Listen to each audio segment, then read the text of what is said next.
pleasure of speaking with Vincent Albarano. I think that's the correct way you say That it. is, And yeah. he's got many projects out, but the most notable is a book.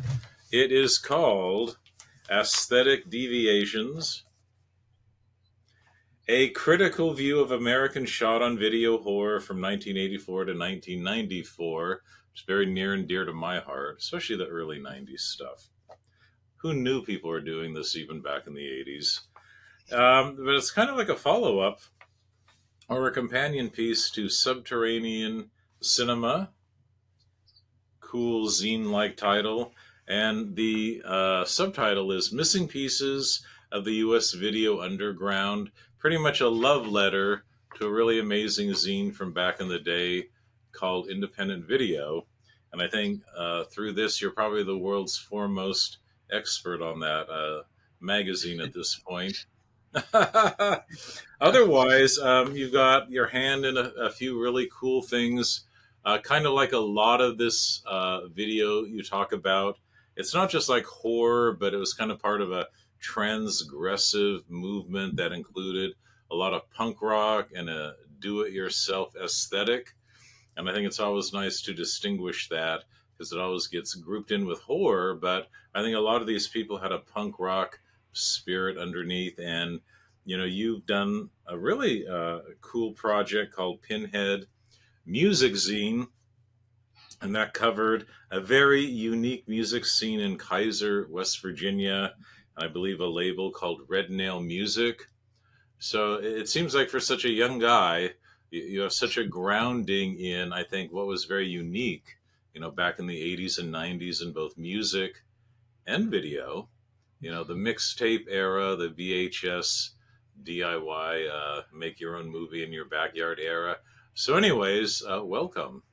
Yeah, thanks for having me. Looking forward to this. Well, here's my first question, okay? Do you mind when all this gets lumped into horror, or do you have a better name for it, like transgressive or do it yourself? Don't really have a take on it. Like, my first and foremost interest where I started getting into movies was horror stuff specifically. And then as I get older, it does take me into the more transgressive, experimental, adjacent stuff. And one thing with aesthetic deviations I kind of tried to work in there is differentiating this idea of underground versus just shot on video more broadly, because something like blood cult or video violence that were, fairly wide release and commercial prospects, that's not underground as I see it, even if it is kind of tucked to the side as far as independent films go. Of course, and the obvious, underground. Why didn't I think of that? Underground film, but it's something that I think people of your generation and younger don't have an exact concept of because we're exposed to so much. Nothing's hidden underground anymore. Right. And that term is kind of just mutated in a lot of ways because, there's underground film, which, like you said, is diminishing today with the internet, I would argue. There's underground music of every genre, and that's also being fostered on the internet. So that term is kind of slippery any longer, but it is like a good catch all, I think, for my interests. Well, tell me what you think of this angle, okay? It's back in the day before digital technology removed the gatekeepers. You know, we grew up in a time where, unless you're like writing a novel, you know, you could pick up a pen and paper and create without a gatekeeper's permission. But for anything like a movie, the equipment was expensive to get it distributed. You'd have to go through, you know, some very high level people. And then if you wanted even to make an album, it was expensive to rent studio time. You know, it was a revelation when the 4-track tape recorder came out. You could make not just a demo, but really record your whole punk rock album, you know, on your own home equipment for the first time. So to me, so much of this movement, regardless of genre, it was like the no gatekeeper movement. Right. Yeah, I think that's absolutely true. And another word that I'm fond of with my broader interest with music and film is amateur, which you can take in the sense of being amateurish, unschooled, unprofessional, which plenty of them are, and they have their merits, and some may not necessarily. And there's the sense of amateur and like the more avant-garde sense, like Stan Brakhage that I wrote about, where it's about the love of doing the thing itself with no collaboration or commercial initiative. I think that ties into it as well. Right. And I think this whole idea of, film as a collaborative medium, it takes a small army, to make a Hollywood movie. And I think part of it was the audacity to think that like one person as a driving force by themselves could make something that, most professionals wouldn't dare to do. Yeah, absolutely. And it's, I was going to say, with but are you going? I was going to say, so do you admire these filmmakers because of that? Even if they're crude and amateurish, does that like spark an admiration for you? it does, yeah. And like you said, just that sense of I have the means, I have the idea, I can go through with this now. And, you know, even to follow it through with a 3-person crew, some I've seen probably have less even, just to go through with that, see the entire shoot through, get to distribution, even if it's, 15 tapes you sell yourself and no bigger splash. That's still a pretty impressive dedication to the overall project. And that's what sparks it for me. We're going to go deep into your book and some of your other projects, but first of all, how old are you? I'm 31 now. So, what kind of amazes me, and I'm going to do the math. So, you're born in what, 93? 92, December 92? birthday. Yeah. Okay. And, I know a lot of, younger people, your age and younger, have an appreciation for vinyl records, lo fi, analog technology. But you seem to even go beyond that. There's this threshold with SOV, low budget shot on video films that's still, pretty obscure for a lot of, Gen Z. And I think part of it too is you kind of have to get a little dirty to go down that road. It's not like this cute little, oh, wouldn't it be fun to kind of, try out this new style? It takes a lot of patience to watch some of these movies. There's not always that instant gratification. Like you have to kind of go, wow, what did I just see? So I'm just wondering from your point of view, like, are you different than a lot of your contemporaries? And, what gave you the patience, to delve deep in all this? Yeah. I'd say I'm different, I guess, only in the sense of if I have a free hour or something, I'm tracking the internet for any trace of something, if a title popped in my head and it's like, oh, I wonder if I can come up with anything. So I think it's just whether by virtue of my research background through grad school and all of that, just putting in like this level of research and trying by all means to find what I can. Whereas I know a lot of people are like, if I see it, that's okay. If not, maybe it'll turn up. I exert a lot of my time into this. So you do this from a scholarly background. Like a lot of people who do this just like it. So do you think that makes your research a little bit different that you're doing this from, like an almost like an anthropological, point of view? Yeah, I think that does. And that was part of the idea in Aesthetic Deviations was what am I going to write my thesis on in grad school? Like I have broader interest with underground and experimental film, but what I was watching a lot of at the time was shot on video stuff and the amateur films. And it stood out. there's some work being done. There's plenty of work on cult films broadly to bring them into the Academy, but nobody's really talking about this, and it's one of the more recent film movements of its type. So why not me to step up and do it with, the various information and context I've gained through school? Now, what degree were you getting?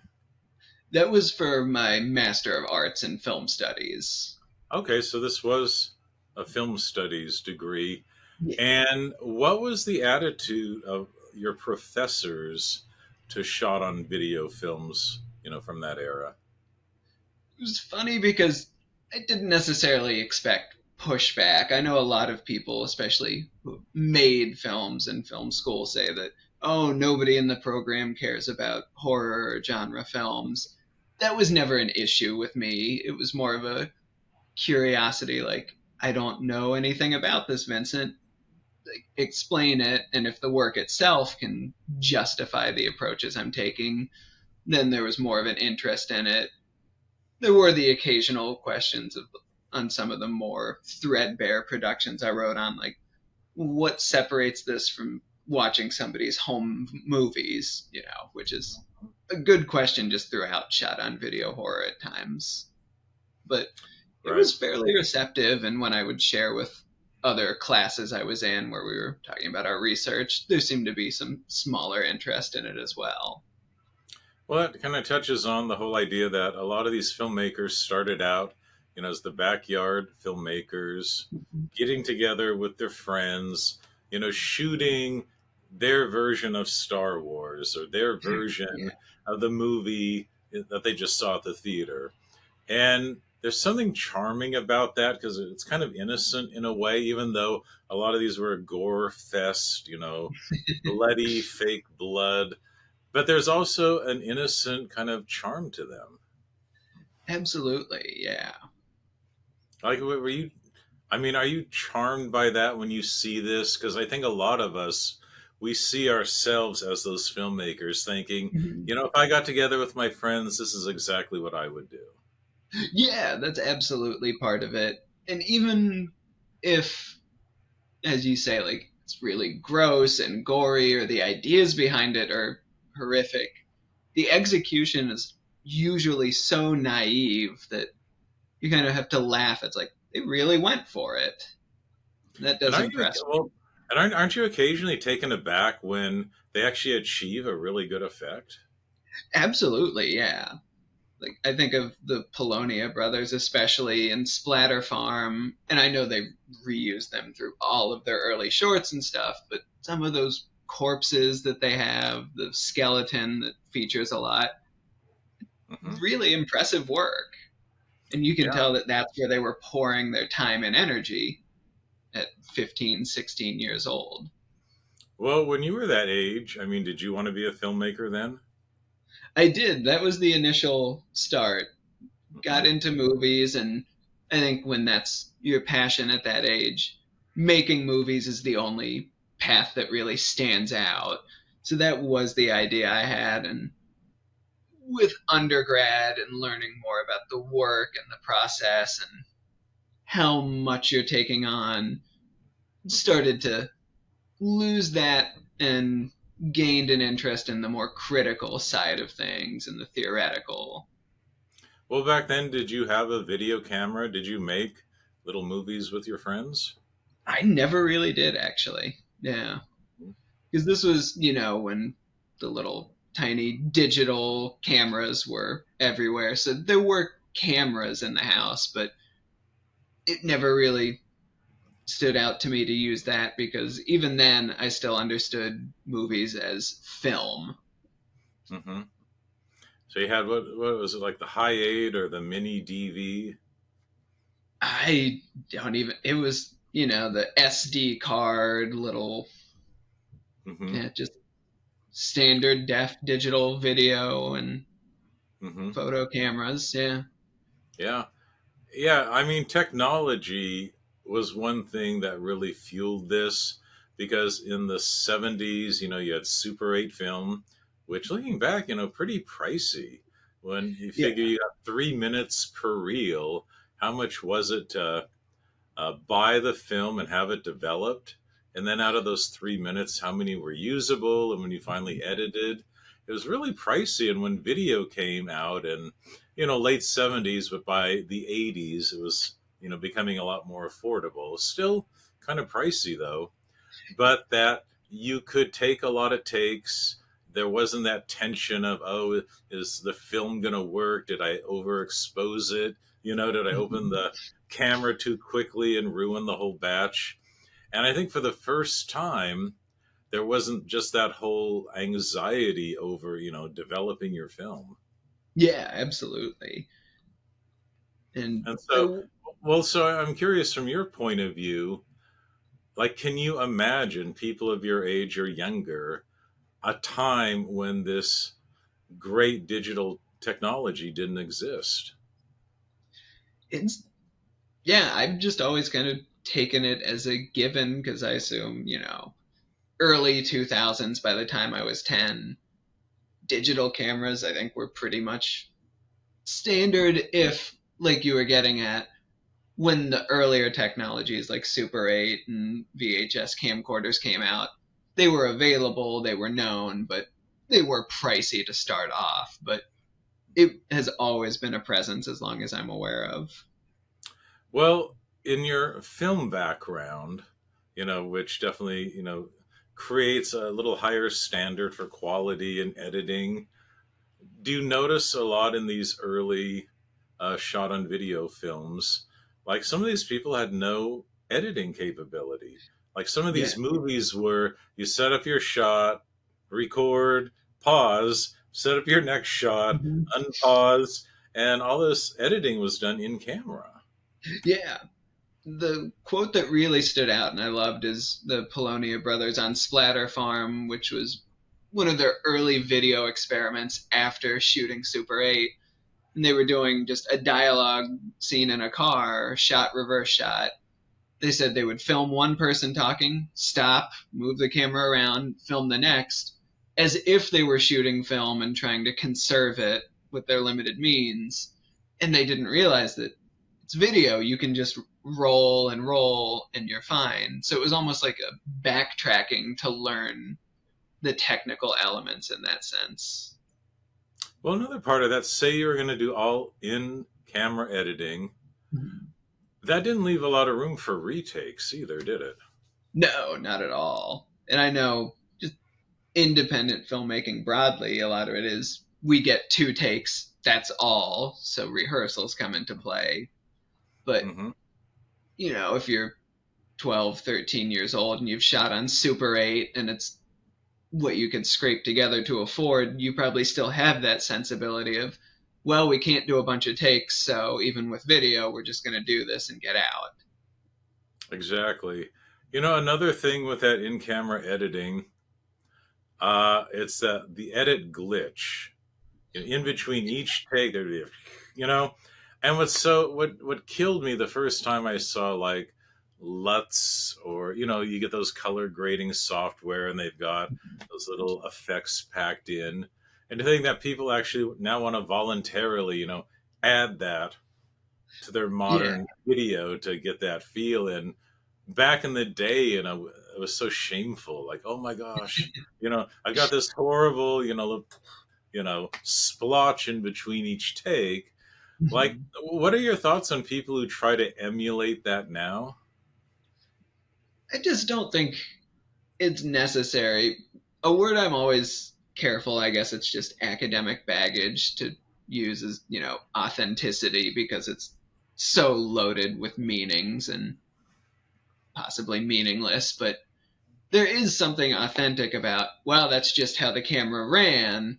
Whereas to go back and recreate the element, I understand wanting to recreate every possible aesthetic aspect, but those also aren't necessarily the ones that even the people that were involved at the time would remember or want to remember being brought back. Yeah, and here's an important question. And again, from your filmmaking background and academic background, I could see, like, if you're making a new movie and maybe within it, part of the plot is an old videotape. And so you Mhm. want to recreate something of that era.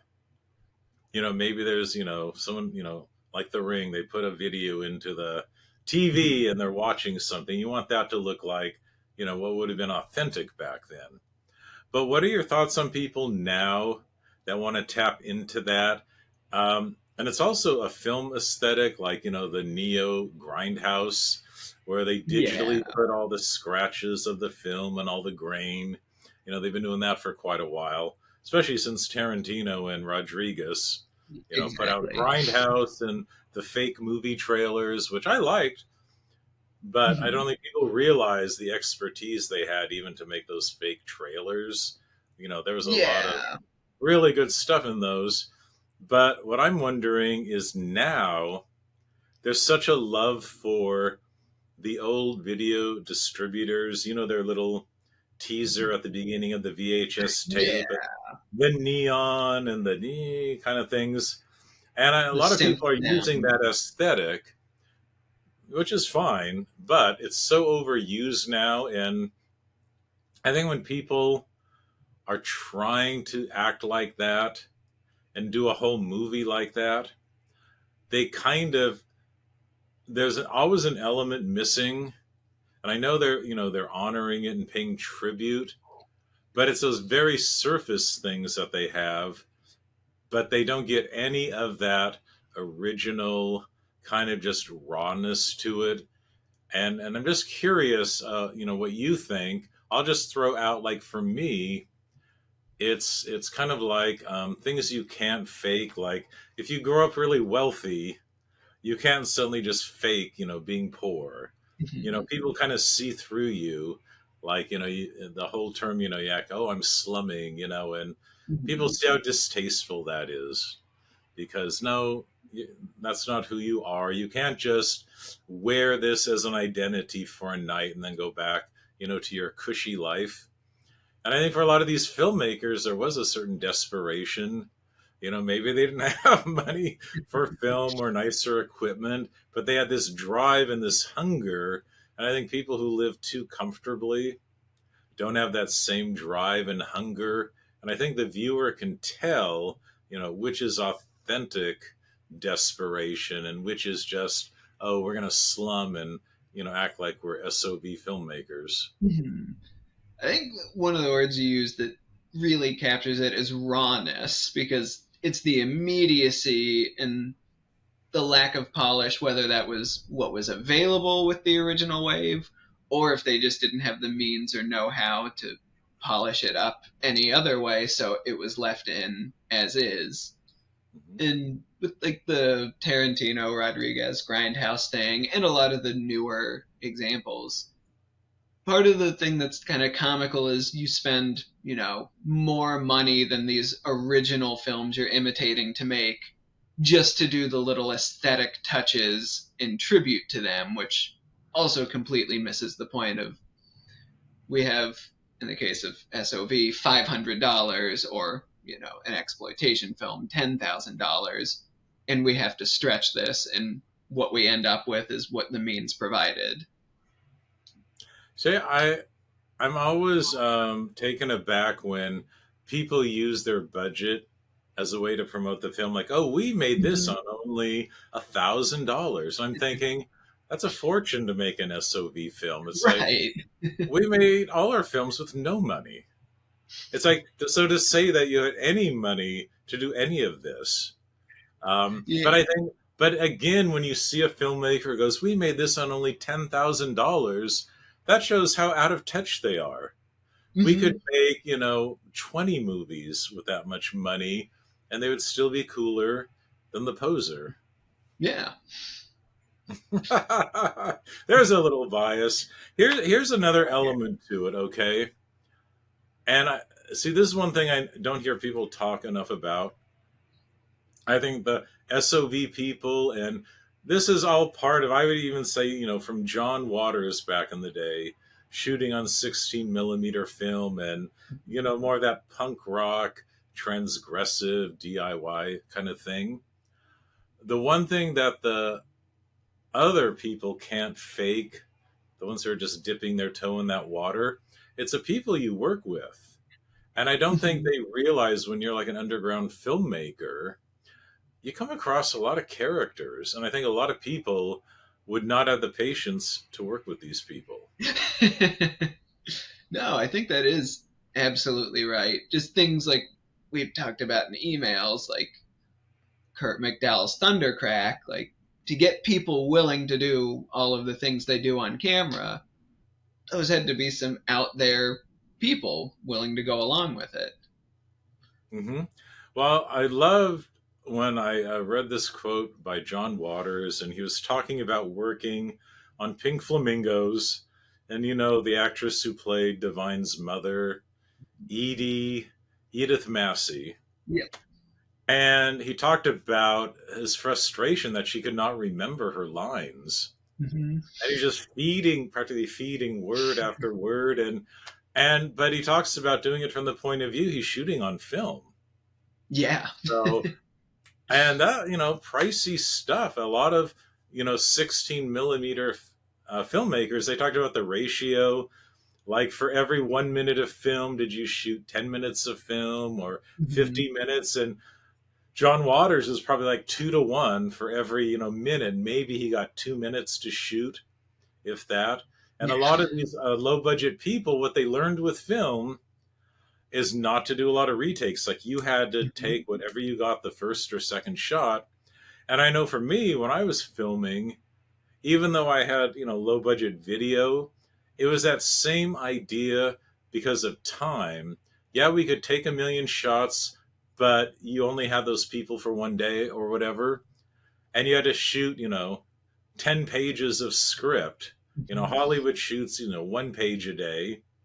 We shoot 10 pages a day, and it's just time, or the sun's going down. You have to get the shot. And I think these, more prima donna wanting to dip their toes in the water, you know, they're so leisurely with their time, or, oh, let's discuss it for an hour before we shoot. Mhm. Whereas the guerrilla, no budget SOV filmmakers, come on, let's do it. Stand there. Here's your line. I'll feed you your line. I'll tape it to the fridge and you can read it off the page. We've all been there. And and I think the whole thing people don't realize is a low budget guerrilla filmmaker shooting on SUV is just the ultimate problem solver, Mhm. you know? And you're not just putting out fires, but you're just developing your own techniques. You're realizing, oh, this actor is horrible, but I still need a body there. What can I change? What can I do? How can I like instantly on the spot change something and make it work? Yeah, and I'm glad you mentioned the time aspect of it because it seems a lot more of the shot on video era filmmakers had full time or part time jobs, and wrangling a cast who were just lending 3 hours in an afternoon was much more of a factor than a kind of bohemian lifestyle earlier on that Waters was able to bring to his, even as he stretched his shooting out. And yeah, I just think of some of the, set diaries I've read in various zines, like Hugh Gallagher of Draculina. He did a booklet on the making of his Gore trilogy. And it's like, we were in Memphis for 5 days to shoot, and every single day, here's the problem, and we had to think in the moment and address it. And it really is just unparalleled a lot of the time, it seems, how fast that you had to think and how creative you had to be, which sometimes made its way into the creativity of the finished product, of course. Now, remind me, who's the guy that made Trash Humpers? Harmony Korine. So Harmony Korine. So let's use Harmony Korine as an Mhm. example. He was great. Is it a he? Harmony? Yes, Okay, yes. I thought Harmony. What a great name. Um, in that casting a no budget SOV film is everything, and you're gonna probably use non actors. And anyone, these dilettante filmmakers, they just have no idea what it's like to work with a non-actor. And I love it. But besides just adding just this weird different flair to it, there is something interesting about the performance of a non-professional actor. And I appreciate professional actors a lot. It's exciting to have your script done by a highly trained actor, but at the same time there's such a studied, rigid acting method in Hollywood right now. Everything is very underplayed, and acting with your eyes, every little nuance of the eyelash. But there's just something exciting when you get a larger than life performance out of an amateur actor. And Harmony obviously did it really well. And I think reflecting on it, it's that fine line between exploitation and thinking it's really cool, because you can go a little overboard and just cast someone because they're just crazed, and and I would even think if John Waters looked back now, nowadays would he put Edith Massey in a crib and make her eat eggs? It's fascinating, but at the same time, what makes it so titillating is you do it right up to that line of is this distasteful? Am I exploiting them too much? Because they're doing it voluntarily, and people don't realize how much fun they really are having in between takes. There's so much laughter on set. And I think for some of these people who are probably kind of marginalized, they feel really special when they're filming. They have all Yeah. this positive attention on them. So I'm just wondering, when you've been studying all this, it's always about the director and these films. But what do you think about these unique amateur actors and their contribution to SOV? Yeah, that's fantastic actually, because it's a point I've written, but there really aren't, many SOV actors or even writers or producers. It's a director, auteur forward medium when you really look at it. But there are some incredible performances. I think of Todd Sheets' films with his friend and regular collaborator, Jerry Angel, who is one of the key examples of non-actor. He was just good friends with Todd, a big horror fan, so it was a natural that he would appear in the movies with him. And he does have that very unpolished, stuttering delivery, and sometimes the lines are delivered in the wrong tone or timbre of voice. And it's just fascinating because it's like watching an acting performance devoid of method instead of being over mythologized. And Yeah. I love that. Yeah. And, when you get one of these SOV filmmakers like the Polonia brothers that have, a bigger body of work, they're more likely to have regulars. And you can Mm-hmm. actually see, oh, my favorite's coming up, Oh, I'm so glad, they put them in another movie. I like that part of it. And, I love how John Waters, even decades later, Yeah, will still have Mink Stoll in his exactly. movies. Yeah, even if he has a Hollywood star, he brings back some of the old Dreamlanders. Yeah. And I think that's what's tough about a lot of these filmmakers. If they were one offs or only did one or two and then disappeared, you never got to see them develop, their stable of actors with them. Yeah, absolutely. So, speaking of, so we're going to dive into aesthetic deviations. But one thing, first of all, there's been a couple books about SOV from the 80s and 90s, which is good.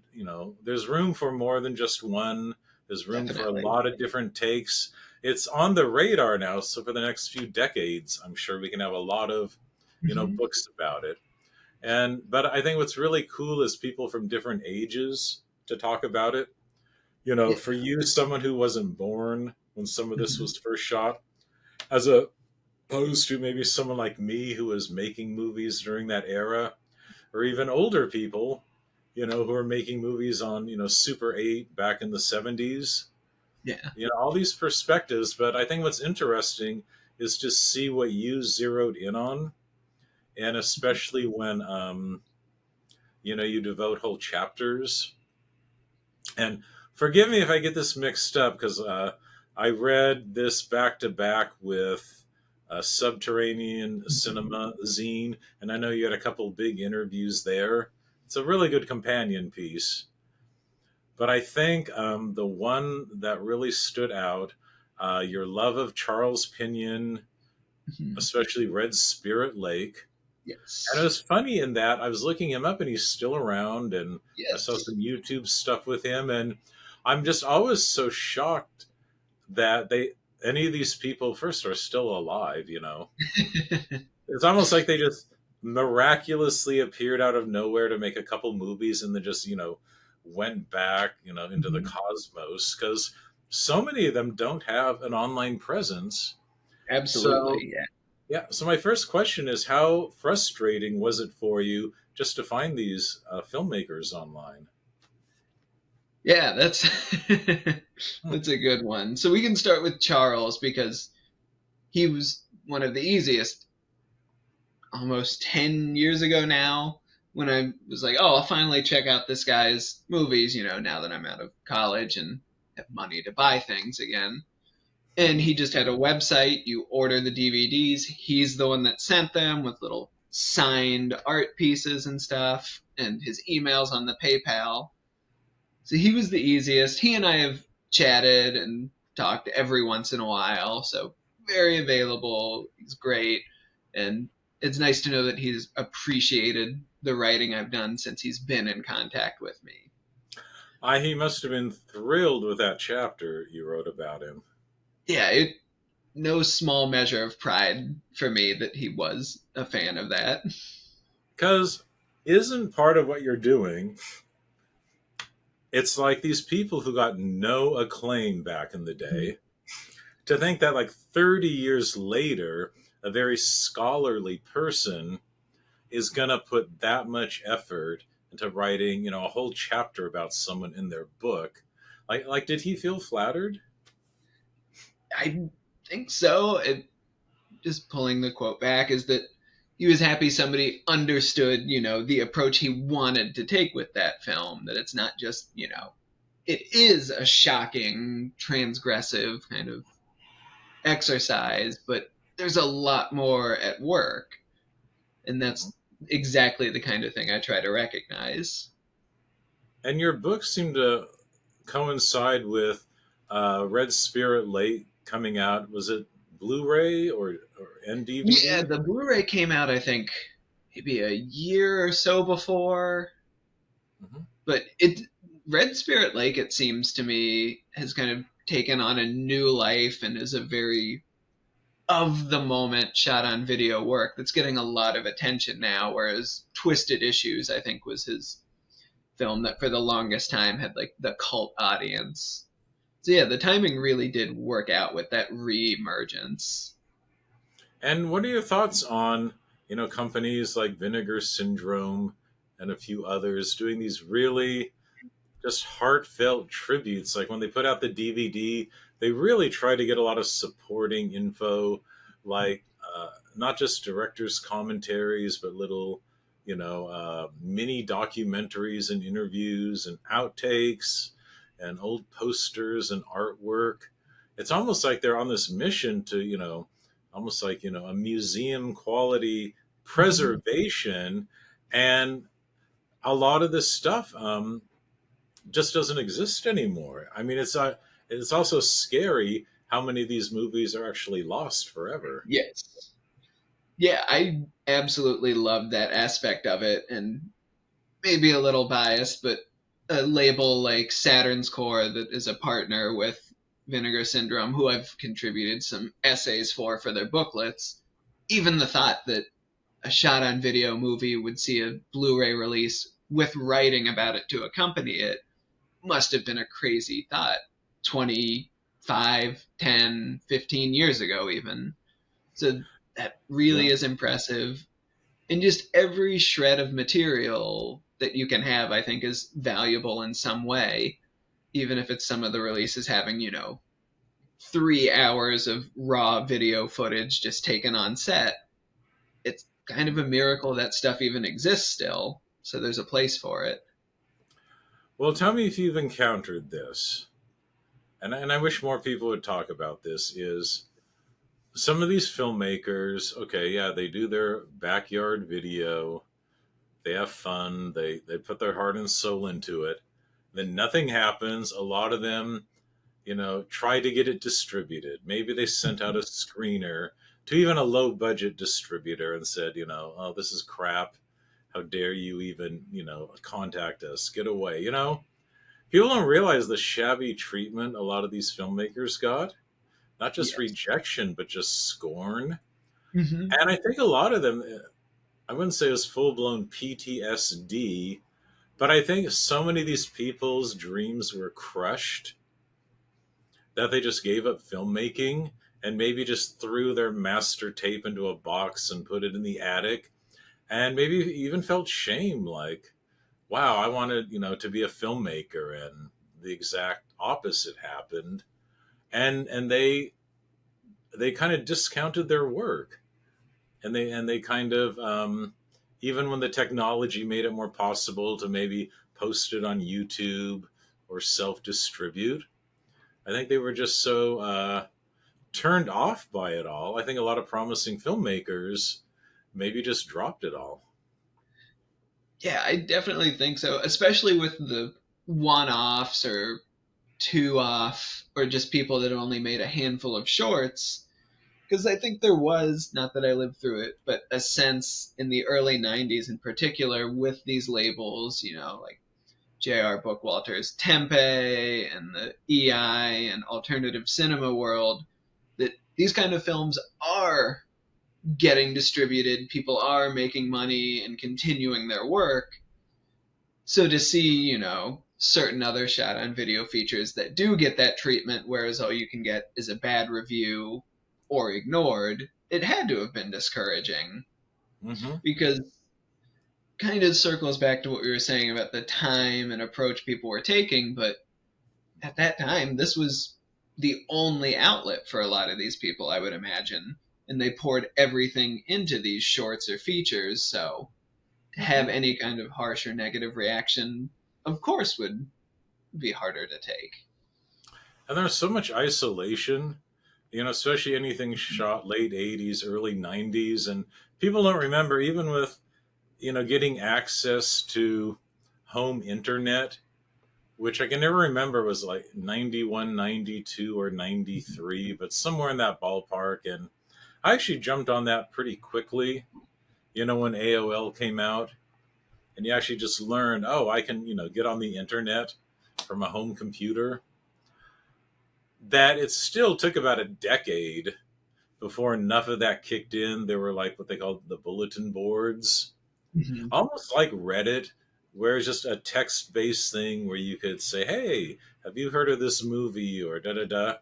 But it was so primitive that people still really were in isolation. And like you've covered so well, I think, in Subterranean Cinema, these underground film zines were like the main way for people to connect.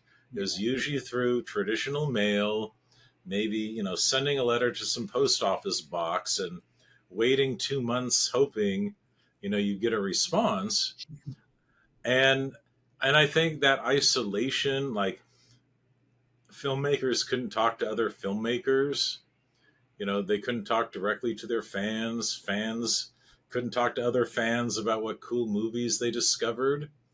So when you were researching Subterranean Cinema, like what did you discover about people not being able to communicate the way they can now? Yeah. Maybe the most interesting example is in kind of the centerpiece interview with Brian Fortin from Zones of Evil, which was the cable access horror show in Massachusetts.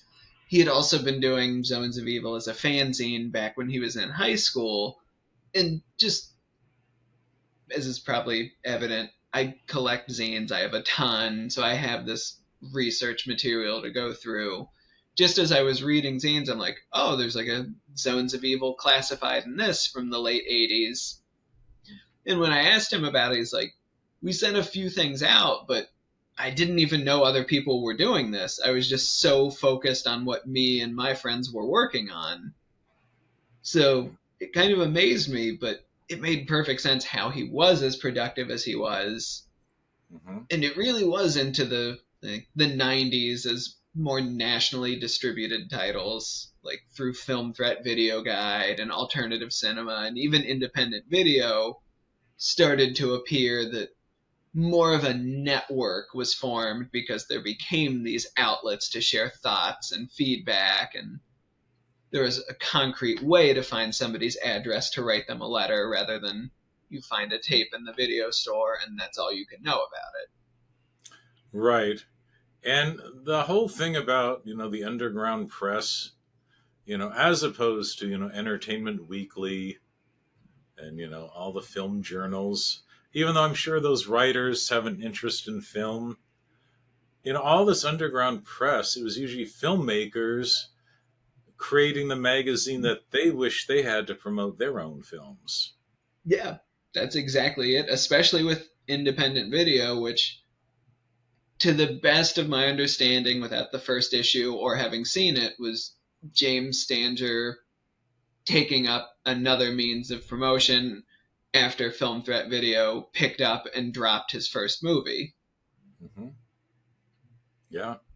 And see, the whole thing about that, too, at its best, because these zines and independent, low budget, underground film magazines were done by filmmakers, there seemed to be, at its best, respect for what the filmmakers were doing.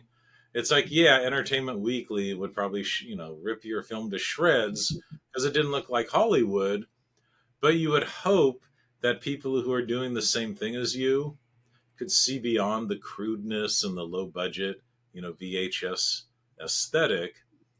And I don't know, I think a lot of naive filmmakers, they submit their work and they think, oh, I'm going to find this camaraderie with people just like me, doing my thing.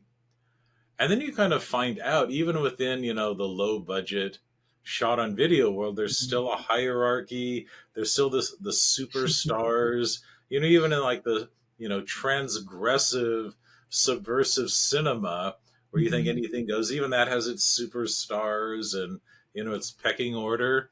So I think it's just ironic that, you know, you think you're escaping Hollywood's judgment, and yet it's still everywhere. Maybe it's just human nature. Right. Yeah, because I know obviously Film Threat Video Guide developed its reputation as being more cynical and snarky and taking down the films.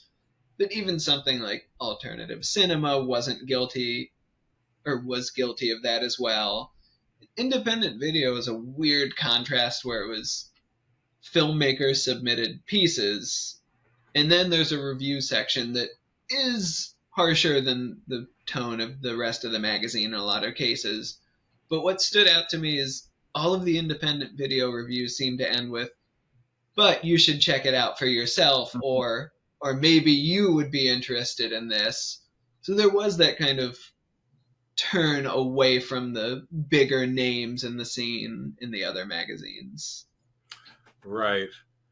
And I think with some of these reviews, sure, most of these had like really bad sound. Like if you shot outside by traffic, a lot of times, your dialogue was drowned out. And it's like, okay, we get that. But when you dwell too much on that and not the heart of, it's like, oh, wow, they had kind of a clever idea. Oh, that Mm-hmm. could be interesting if it was developed, or, you know, and it's what always kind of bugged me about Siskel and Ebert, Mm-hmm. because to me, like people who don't like horror should not review horror. And people forget back in the day, in the when the splatter films came out, the slasher, fans loved it. Why didn't newspapers have a slasher fan review a slasher film? Because already, if you just like drama and, light comedy and Hallmark movies, you're going to hate these. Hmm. So, I remember on Siskel and Ebert, they ripped apart, a couple of slasher films back in the day. And I thought, well, of course they are, but they shouldn't have reviewed that. I think a lot of times you're better just saying, this isn't my thing. I'll pass on that. Why set up a filmmaker with a reviewer that is never going to like them no matter what? You know what I mean?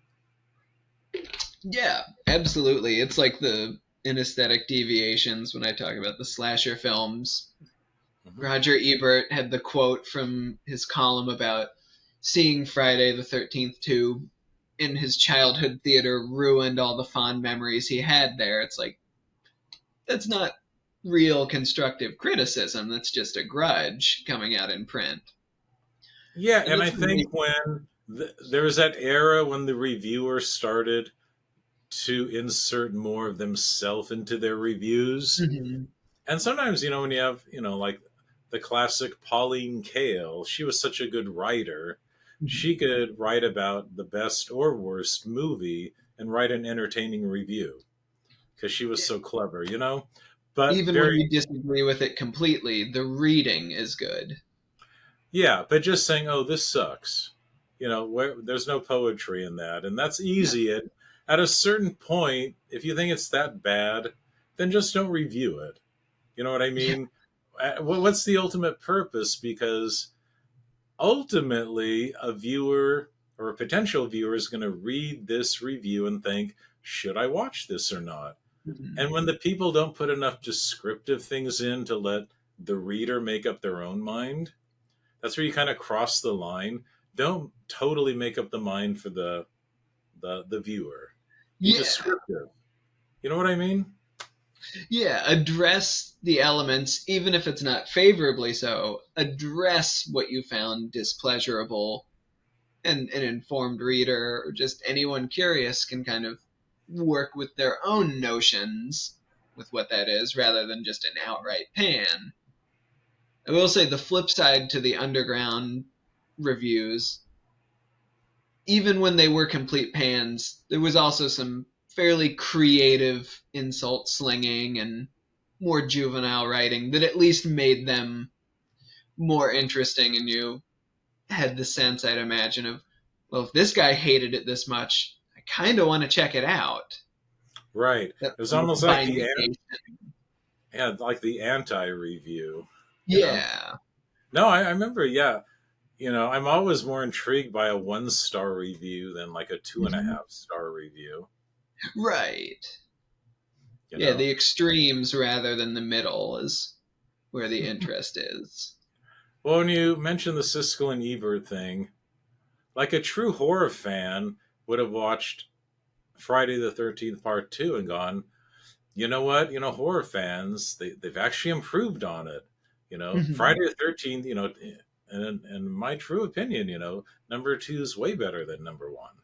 I agree on that front, so. So, like, a fan would have been able to communicate that. But to some people that just look at every film in the series as being the same, oh, it's just trashy slasher garbage, that there's no nuance there. It'd be like a non fan saying, oh, all Hallmark rom coms are trash.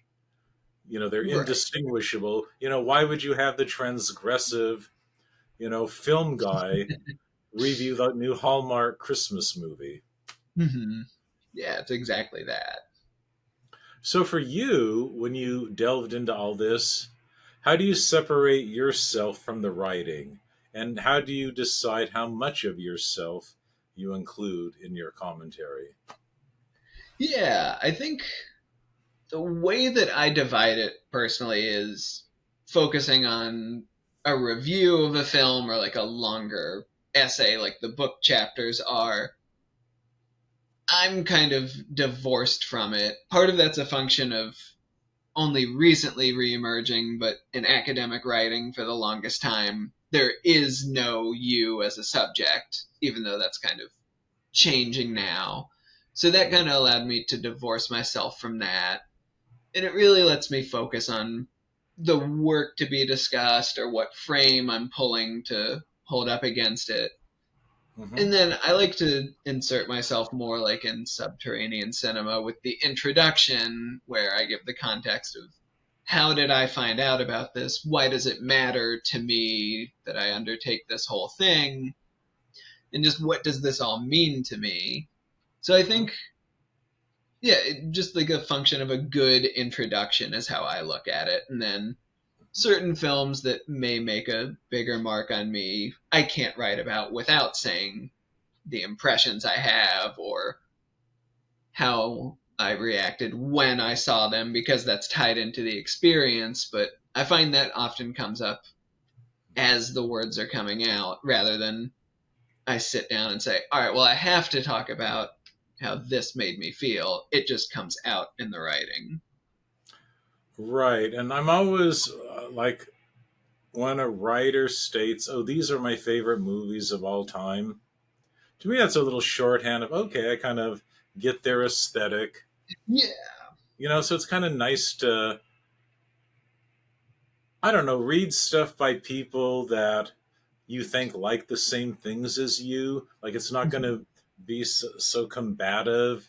It's like, you know what? We have the same sensibilities, so just share what you think, as opposed to someone that you're always going to kind of be at war with, if that makes sense. Yeah. And even if there isn't, agreement or something, if just getting an idea of that person's taste, it's like, well, I don't like any of those things, but that's an interesting list.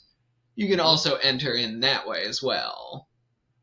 And if you are going to be persuaded to watch something you normally wouldn't, I'd at least want that reviewer or writer to have, persuasive reasons why, because there is a danger that we get too isolated and only keep watching the same things over and over. For sure. You know what I mean? And I think we all go through phases. Maybe we're going through, an SOV phase right now. But then, in a year, we're going to watch, National Lampoon movies from the 80s and 90s. Go on a binge there, which is cool too, or just discover something new for the first time. I mean, look at now with Netflix importing so many foreign films Mhm. that it's like you might think, oh, wow, these Bollywood films. There's a lot of cool Yeah. stuff here that I never knew existed. So it's cool to discover new things, but at the same time, when you're a fan, there's something comforting about watching the stuff you're going to like. Yeah. And even just for me, writing about it and writing what I know, there's that sense of security in that as well. Whereas other things I'm interested in, I don't have that same grounding or perspective, but it's nice to have the diversions like that.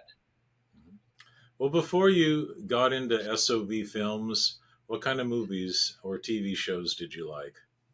Yeah, so really where my sensibility came from is when I started getting into movies. I started with, horror films. It was the early mid 2000s when a lot of things were starting to come out on DVD and I could go to, a local store and get something like The Dead Next Door or Evil Dead and be like, "Oh, wow. This is what this is all about."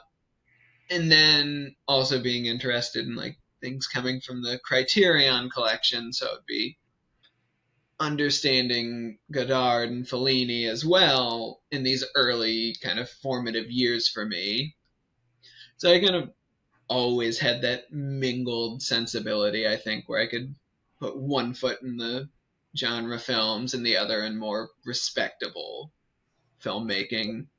Right. And, it is interesting how people who do like trash films often, like classic films or foreign Mhm. films or, very intellectual films. It's not that, they're watching all this in a vacuum. It's almost like, I always say that like there are certain films that people dismiss as trash, but like if they were in French, they'd be hailed, Yeah. as a classic, or if they were like in stark black and white, like a foreign film from the '60s. Like you're talking Yeah, about one of my Godard and Truffaut and all that. yeah, one of my favorite quotes that speaks to that is Jim Morton, who did the Trashola zine and Incredibly Strange Films book, asked in an interview, why is it considered bad filmmaking when Doris Wishman films her characters' feet while they talk, but Godard gets away with it? That kind of thing. Exactly. And I love Doris Wishman. Hmm. Is it Wishman with a W? Wish. Yeah. Okay, I almost said Fishman. But when you talk about reviewers, there's a reason people love Joe Bob Briggs. And, you know, you can't remember, but I remember when his column first came out, which Hmm. might have been even in the 80s. It So I think is. by I have the book compiled from the first 5 years or whatever. Yeah. and that was his column was syndicated. So I remember reading that, in our local paper. And what I loved about it is, first his rating system, how many severed heads and da da da and different body parts. But, Hmm. he had a love for it. He never talked down to Yeah. the reader, to the movie. And I think he picked movies that he wanted to like. He wanted you to be part of that whole fun of, and even if the movies weren't perfect, it's like, you know what? Even a bad drive-in movie is better, than a sort of good mainstream movie. Absolutely. Yeah. Now, have you ever been able to see a movie at a drive-in? So we do still have an active drive-in here in Columbus, but the only movies I've seen there are like Hollywood stuff coming out. So So I haven't no, had a real drive-in experience, though I've been plenty of times. I think when I was a kid, I saw Willard at the drive-in, Mhm. the killer rat movie, Yeah. original. But I remember in high school being able to go a couple times with friends. That's the real experience, doing it in high school, preferably sneaking someone in the trunk, but Mhm. we didn't do that. But no, my claim to fame, I think, is I got to see The Incredible Melting Man at the drive Oh in, yeah. which is, of course, how it should be seen. Yeah, that's a quintessential drive-in title. And I think the other is I originally saw Grease at the drive in. Mhm.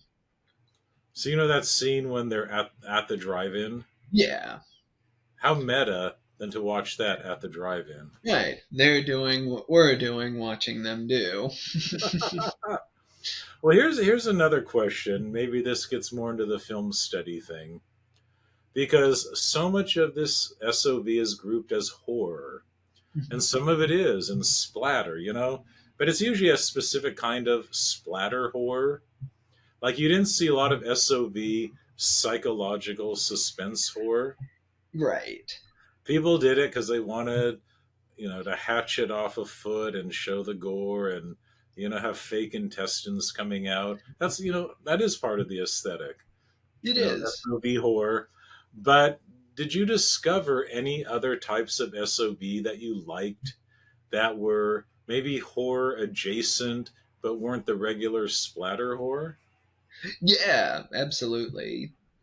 It's kind of a broad rule that shot on video comedies don't really succeed, but I've been lucky enough to find a handful that do, like a film we've talked about, Blood Feast, The Adventures of Sergeant Lunch, that just got reissued.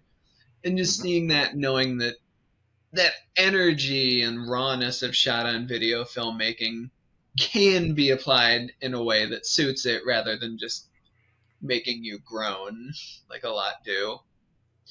And Yeah. then there are a lot of films that really straddle the line of experimental and even psychological filmmaking within a shot on video milieu, like a director I'm really fond of, Richard Baylor, who appeared in a lot of the zines of the day and then essentially disappeared because he's abroad in England and just has not continued filmmaking.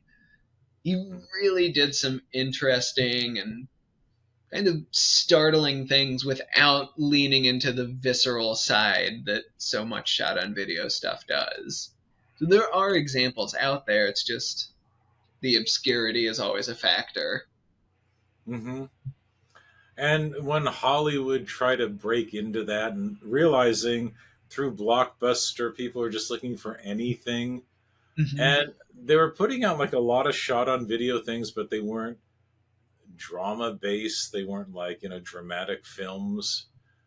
Exercise videos were a big one.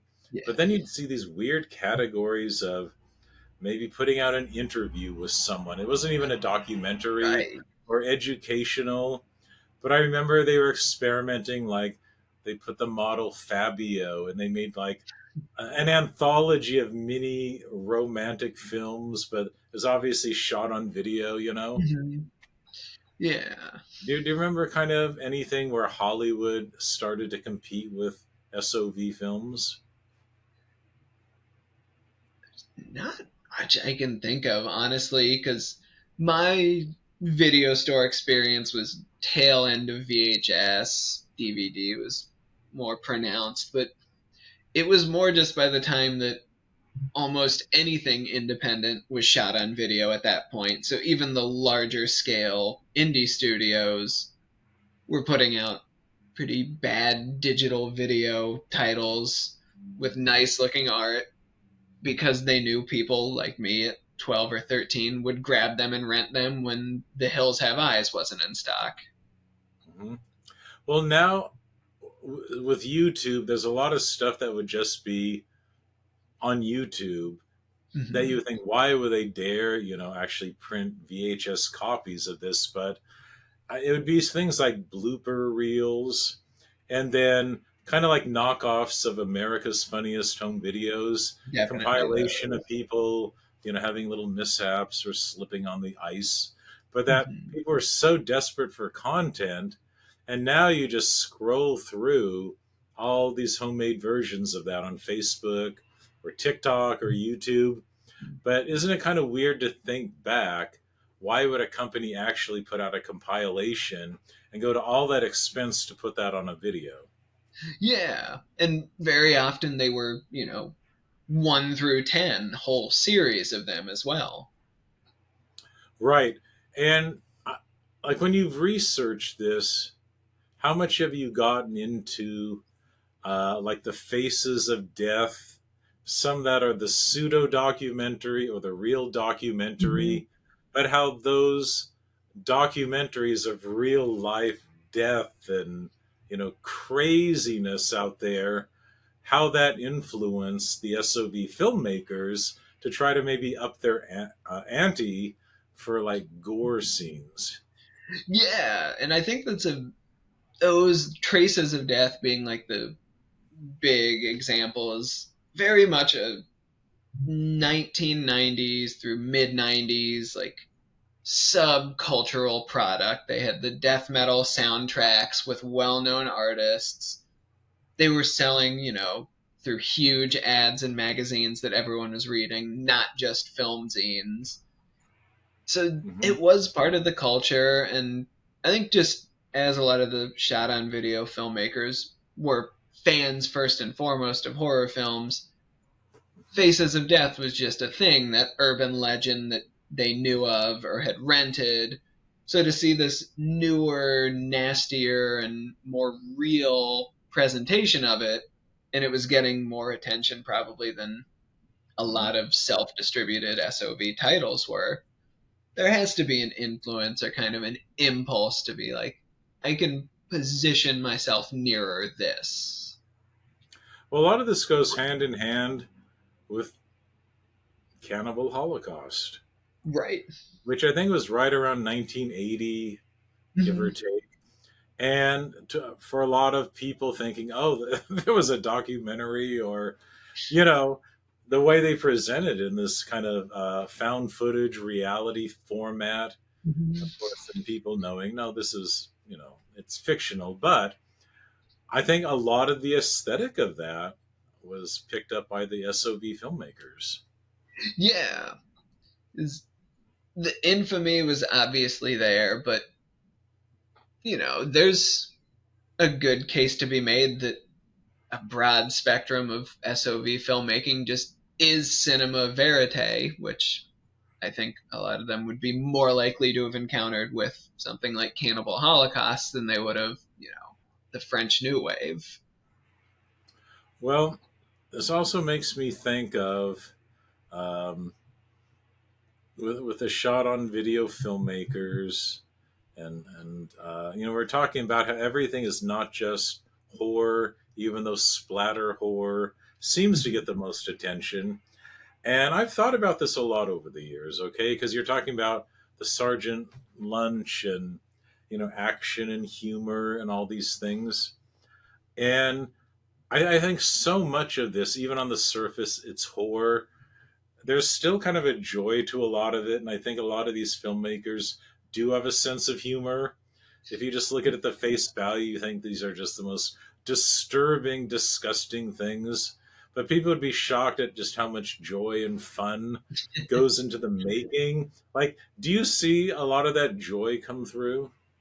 Absolutely. Like, there's even a sense in like some of the more extreme and transgressive stuff that I write on in Aesthetic Deviations, even if it's pretty unpalatable to watch. And the idea that I push in there is like the fact that somebody's sitting and thinking up the ideas is almost as horrific as the poor execution. There's still underneath all of that even a sense of like, can you believe how far we're going? And like a nudge because Hmm. they know they have somebody who paid their $2 tape rental and is going to sit through it. So Yeah. there is a glee. And, film in general and Hollywood in general has changed a lot. There's a lot more women filmmakers. But if you look at the SOV genre, it's still, it's kind of like the sick little adolescent boy genre in a good way. Yeah. Because it's the type of thing of really it's kind of like an adolescent boy wanting to push boundaries. And if he Hmm. wasn't doing it on film, he'd be doing it with something else. And maybe, if he took a different path, maybe he would have ended up on the football team and kind of worked out his aggression on the football field or gotten into martial arts or something. Right. And I think part of this, even, past high school or in your 20s, there's this kind of fun thing to test boundaries. It's just what you do, when you become an adult, you learn how to test boundaries. And these filmmakers, I think, are very symbolic of adolescent guys just wanting to see how far they can take something. That absolutely there. And just the sense of, well, we don't owe anybody any money to make this. And, it's not a matter of getting an R rating or passing anyone's approval. So there's that sense of we can stuff this with anything we want and then people will see. Right. And there's also just kind of like, even though it's like an auteur or, maybe one person driving force, it's still something you'd call up your friends and say, hey, do you want to make this gory movie with me? And there is kind of like this male camaraderie Mhm. that kind of shines through in a lot of these. And that's not a bad thing, Mhm. but it's just kind of, in a way, if you really wanted to study it, it's kind of showing. But if it wasn't for the film, what would these guys be doing? Would they be skateboarding instead? Yeah. Would they be hanging out at the mall, or would they, be, I don't know, we're changing the oil on their car together or something? Mhm. What do you think are the male bonding aspects of these films? Yeah, it's definitely there. I mean, you look at, as we touched on briefly, like certain filmmakers like the Polonia brothers or Todd Sheets that do have their recurring cast members, and it's often the same guys that we've seen before who, if you read enough into it, are just their buddies from high school or something. So there's that sense that can't close the webcam. But yeah, there is that sense of, this is what me and my friends would be doing anyway, just now we have a camera to do it. or if they're playing music together, like Todd Sheets and some of his cast members did, playing, heavy metal together, that's what they were doing anyway. And if it can lead to something, the soundtrack to a movie or just the movie itself, that's what they would want to be doing. So it is Well, kind of, there's a well, sense that it is.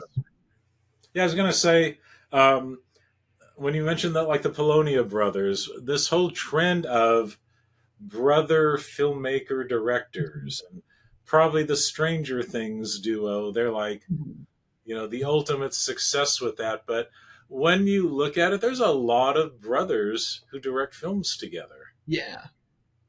And I think now, well, in the past decade, we got the Soska sisters, Mhm. but it seems like there's just this whole thing of why do brothers or maybe best friends or this kind of male bonding, why does that work so well for filmmaking? Yeah, and that was an idea I had for the longest time and never did. Is like, there's got to be something I can tease out with the Kuchar brothers and the Polonia brothers, like twin brothers making trashy or at least trash inspired films. And like, what is the truth I can uncover there? Which I still don't have the answer for, but yeah, that was an idea I latched onto early, even just before the writing of what became Aesthetic Deviations. Well, here's one of my theories. Because directing can feel scary at times, like Mhm. you kind of feel outnumbered. And I think in Hollywood, you normally have this big technical crew around you, and you got a little buffer between you and the talent, and the actors. But when you're like a one man auteur out there, you don't have the buffer. So here you are with your camera, you're your whole crew, and then it's got your whole cast, Mhm. which is for me, I love that and interacting. But I think for a lot of people, there's suddenly this, oh my goodness, everyone's looking at me. I've got to have all the answers. I have to be on the whole time. And I think a lot of first time filmmakers, suddenly it's terror. It's like, oh my goodness. Right. And I think if you've got a brother with you or a filmmaking partner, it's not so terrifying. Sure, yeah. And they, you spent all the time together, you've probably watched the same things together, so your approach and your interests are from the same place, so you have that unified front with it. Hmm. Or maybe one has this strength. They're good Yeah. technically with the camera, the other's good with the actors and directing, that kind of thing. But Mhm. also, too, there's this whole idea of the director slash special effects guy, which Yes. probably Todd Sheets maybe Mhm. fits into that. And I really like his work, by the way. His special effects are amazing. Yeah. And and his stuff is very entertaining. But a lot of these people got into it because they just want to make gory effects. It's almost like, well, I guess I have to direct it so that I can do my special effects. Yeah. And that's Todd Sheets is definitely an example. I know he had regular collaborators that helped with that, but his are certainly, I'd say, some of the most FX forward shot on video projects of this time period. They Oh said with the yeah. Polonia brothers, they had, their recurring gore gags that you can recognize from their early shorts on through the features, but Hmm. you had that handmade sense of this is maybe the first thing they ever tried, and then they could film. And I think that's Right. interesting. And I think that is a way to divide some of these filmmakers. Like they're in it for the effects, and it's like, oh, I guess we have to build a story as an excuse to show off the Yeah. effects. Although, again, Todd Sheets has cool stories, so Mhm. he strikes a really good balance of having both. But then there are some people that, they want to write a story. And Mhm. if some special effects are needed, so be it. So do you ever feel the divide between the people who really want to do a story as opposed to the people that just want to emulate their favorite gore effect? Yeah. And I think the reception of the films, we'll call them the writer films, kind of does stand out. in opposition as well. Just the other night, I was reading something with Scooter McCrae, who did the film Shatterdead, which Saturn's Core has also reissued. And it's Mhm. a really imaginative, kind of post apocalyptic, but also existential zombie story.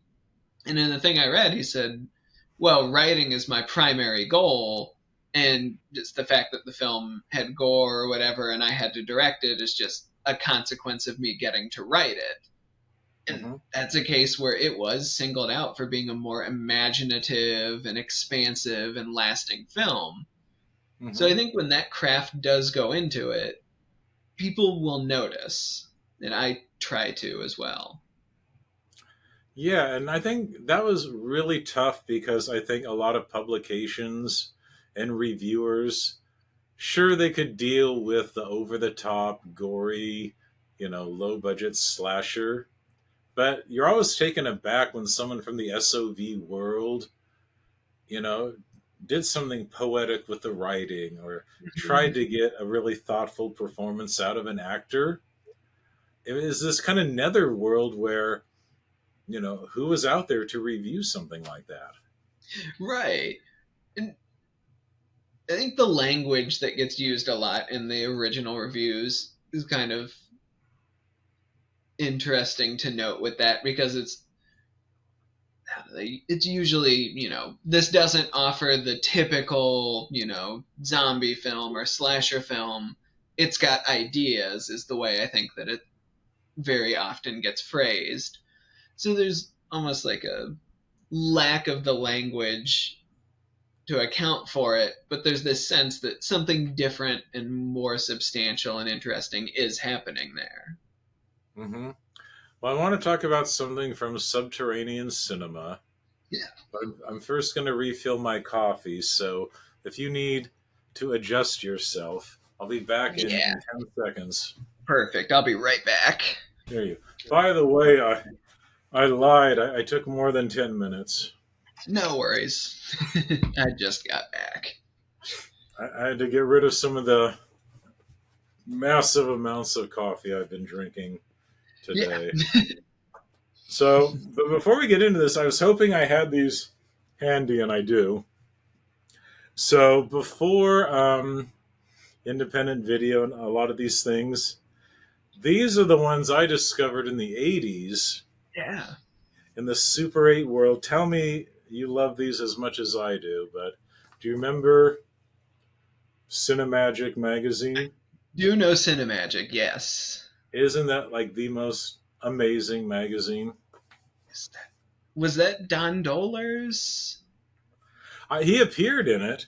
Um, he had one called Cinemagic as well that came out, I think, before. I don't know if this became this because I think Starlog, and I don't Yeah. know if Starlog took his magazine or if they just happened to have the same title, but I know the Don Doler one you're talking about. What's That really might cool have is been if for you that. look this up, they actually have some stuff with the Polonia brothers Oh, wow. back in Really? these. And I don't know if this is the one. I've got a lot more of these somewhere else. Um, like, look at that. Isn't that cool? Wow. Oh, yeah. Huh. So, even beforehand, but it was all very specific to Super 8 filmmaking. Yeah, and the hobbyist aspect as well.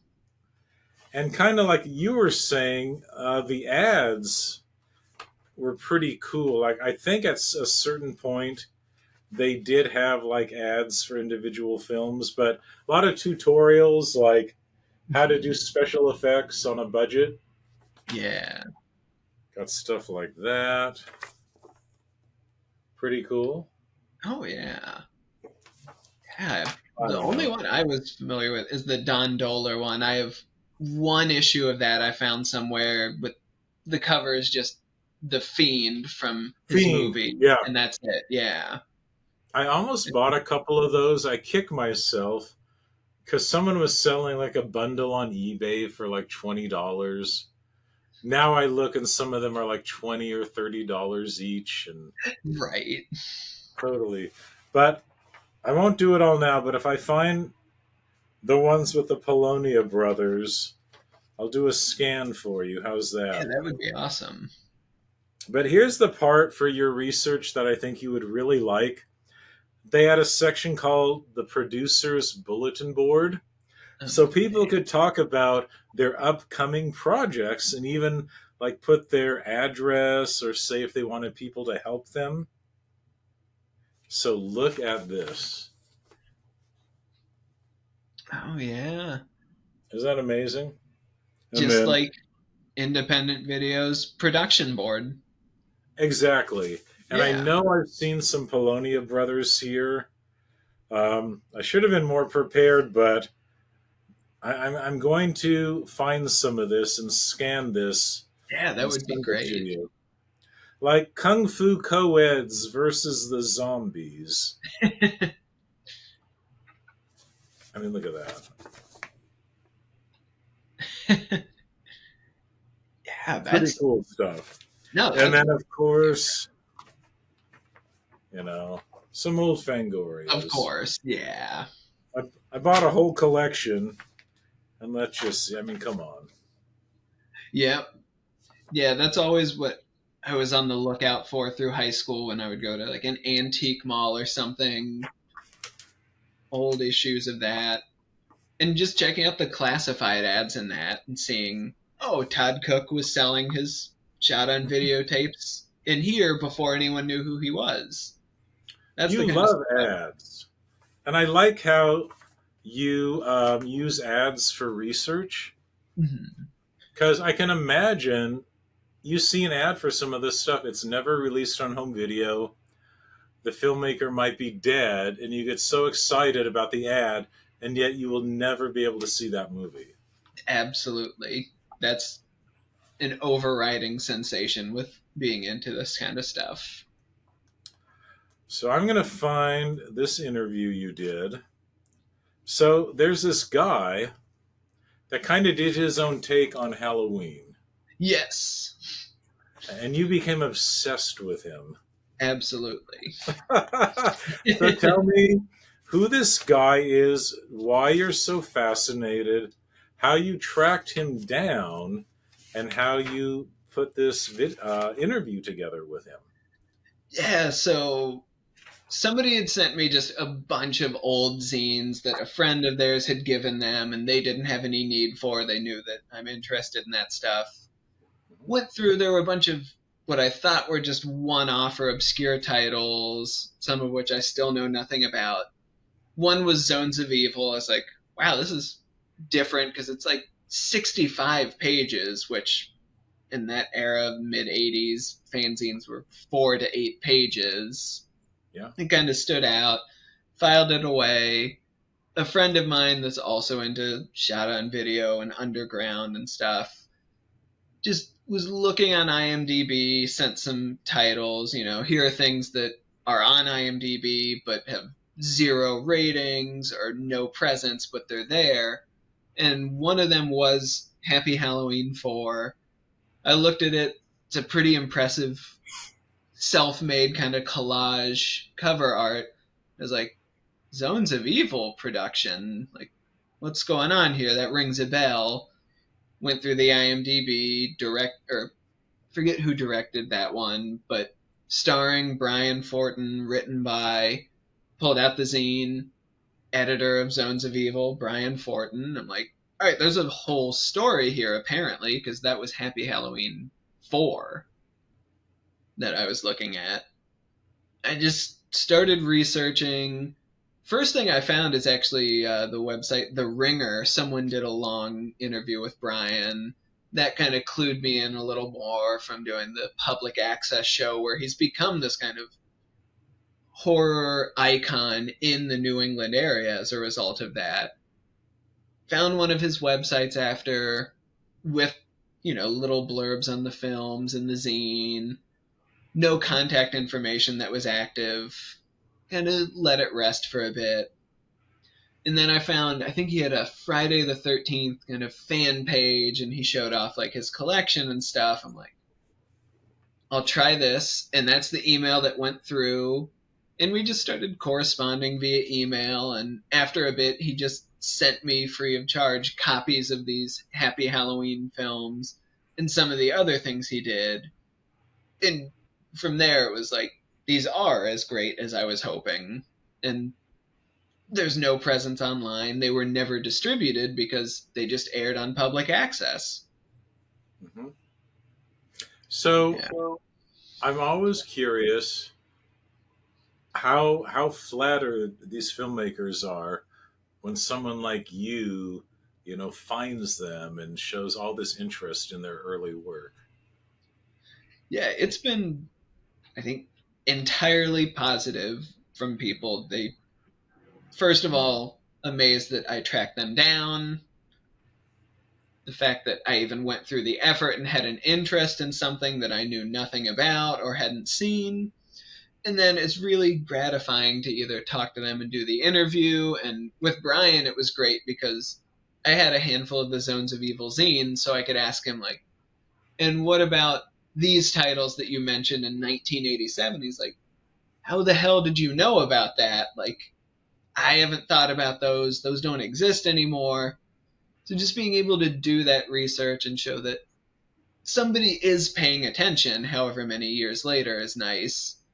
And then Hmm. when I'm able to send off a finished copy, it's great to hear. In some cases, I do like, you really got what I was trying to do when I made this movie, or it's great to see, 4 pages devoted to this rather than just a mention in a sentence. So it is Well, really rewarding just being able to do that. And they can then, have a copy of the zine. I'll send more whenever they want. And they can give that to other people and say, look at what I used to do and what somebody's making of it now. so when you first learn about these filmmakers, and again, a lot of this is 30, maybe even Mhm. 35 years ago, they Yeah. did this. And I think it's easy just to like always think of them as, this kid in his 20s Hmm. making these movies. Like, is it ever a shock to you to think that, oh my God, some of these people are in their 50s and maybe 60s and, they've had a life since then? Like, what kind of life did you imagine for all these filmmakers? Yeah, some of them there are like the ones that I'm able to get in touch with. There are traces, if they have a YouTube channel and just post videos or like family reunion and stuff. It's like, okay, so they're doing well. They got this going on. Or like you can find, maybe a LinkedIn page and figure out like what they're doing or just any traces where their name might appear on my initial research rounds. So that usually does factor into it. Just like the big question is, are they embarrassed by these things they made and do they even want to talk about them? Or have they forgotten entirely? Or what is even their relationship to filmmaking in general? Well, I would imagine it'd be a little bit like finding an obscure punk rock band from the Mhm. 80s, then thinking, where are they now? And then discovering, one's married with kids and he's working at Home Depot mixing paint or something. And you kind of realize all these people, there has to be a practical side to their life. And maybe a small percentage are still making films, or maybe there's that rare one that went to Hollywood, and maybe they're not directing, but they're doing something within the studio Yeah. system. Like, what are you finding? What's the career path a lot of these people took? A lot of it, it's just, yeah, more the traditional life where they're just getting jobs and starting families or staying where they live their whole life and just not really engaging as much with the filmmaking. There are a handful, like you said, that if they do have industry success, it's in, electrical or technical jobs or working on effects and stuff. And that's every once in a while you'll come across someone. Hmm. Well, one of your biggies from Aesthetic Deviations, Charles Pinion and Red Spirit Lake. I was almost surprised to see, oh, he does have a YouTube channel, Mhm. and he put some old trailers up from that and some other work.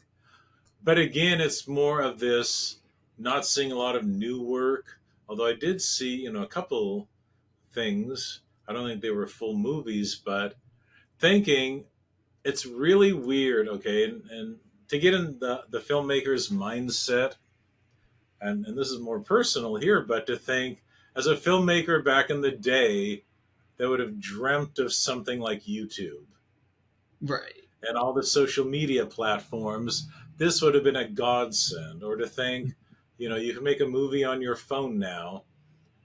How are people like us, a few decades later, embracing that? Like, are you surprised that these SOV filmmakers aren't embracing modern technology more? It is kind of a surprise sometimes because a handful of the films in Subterranean Cinema, especially, I found on YouTube, and it's very rarely a filmmaker uploading saying, "Here's what I did 35 years ago." It's more someone like, "Here's a tape in my collection that isn't anywhere else, so I'm going to digitize it for everyone." And I don't Mm-hmm. know if it's just whether people don't have copies or don't assume there's any interest, or just because they're busy living a day to day life, don't really consider making that a part of their presence online. Yeah, it is less widespread than I would anticipate. Do you think that as they get older, like if you're in your 50s or 60s, it's just more self conscious? Because it's one thing in your 20s to call up friends and make a crazy slasher film. It's a little bit different to do that if you're 58 or 63 Mhm.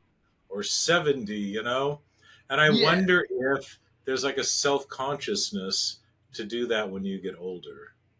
I think there is, and some of the stuff I covered in there, when the filmmaker has shared it with me directly, it's like, don't judge me on this, or like the crazy ideas I had when I was 20. Like, I understand that, of course, but I'm not approaching it to pick apart those aspects. It's Because an do you of think the maybe, moment thing. well, is part of it, if you're older and you haven't improved as a filmmaker, or at least, mastered some lighting techniques or something, that it's a little harder to put it out there. Mhm. You'll excuse a lot, to some ambitious, 20-year-old that you won't excuse from maybe the 65-year-old. Sure, yeah. That could definitely be part of it. And I don't really know how many people are still creating on that scale because the long term filmmakers I think of, like the Polonias and Todd Sheets, you can track the progression of their work. So there is that sense of growth, but for someone with less means available than they have, or a more unvarnished approach, there may be that sense of, I can't compete with even this other short film that's on YouTube, so why bother? Well, from an aesthetic point of view, plug for the book. Um, when you shoot on low budget VHS, there's an aesthetic. If you did the exact same thing with the same actors, but on even just a modern, okay DSLR camera, the technology in that is going to automatically make things look better through no credit to the filmmaker. Okay, Yeah. because SOV aesthetic has these insane contrast things where, depending on where you turn the camera, you turn it into a lamp on an end table in a living room, and the automatic sensor shuts everything down, which is why you got so much underexposed living room footage in these movies. Or if you were outside and the camera was pointed just right, you might luck out and get some okay exposure from natural sunlight. but it was either this horrible underexposed or overexposed, or more often than not, just these hot spots of overexposure, Yeah. which is usually a lamp or some weird light source or a window, Yeah. And modern technology has evened that out. So I think these same filmmakers, even if they haven't gotten better as filmmakers, the cameras have made them look better, but that's taken away the novelty and the charm. Now they're just kind of dull. Whereas when you look back at this other stuff, there's just this jaw dropping, oh my goodness, what's going on here? Absolutely. Yeah. And I slowly have to work with my aversion to digital video because it does have that cleanliness and that sense of image is always correct and auto-focused and the white balance. Whereas in a different way, analog video, there's almost a tactile component to it. And there's a depth because of that, whereas the digital image is so flat and clean to me. It Mm-hmm. doesn't have those ugly light trails or the motion blurring or even just static at the edges of the frame. I do think those become their own kind of aesthetic hallmarks that are worth noting. I forgot about the light trails. Hmm. Those, see, and that modern filmmakers want to duplicate that somehow. It's crazy Right. because we were always so ashamed of that. But the one that got me is like the color red. People don't realize, like on a home video camera from the 80s, different colors worked better. I think the Hmm. cool colors probably photographed better. But if you had, someone wearing a bright red shirt in a scene, picking up a lot of light, it just glowed supernaturally. Yellows did that a lot too. Yeah. Yellows, yeah. And, looking back, we couldn't have achieved that if we tried. These were just Hmm. weird things that naturally occurred. I was probably, horrified. You're out shooting. You come back home and watch your footage. It's like, oh no, it's ruined. But in some ways, that's what makes it special to SOV fans. Yeah, absolutely.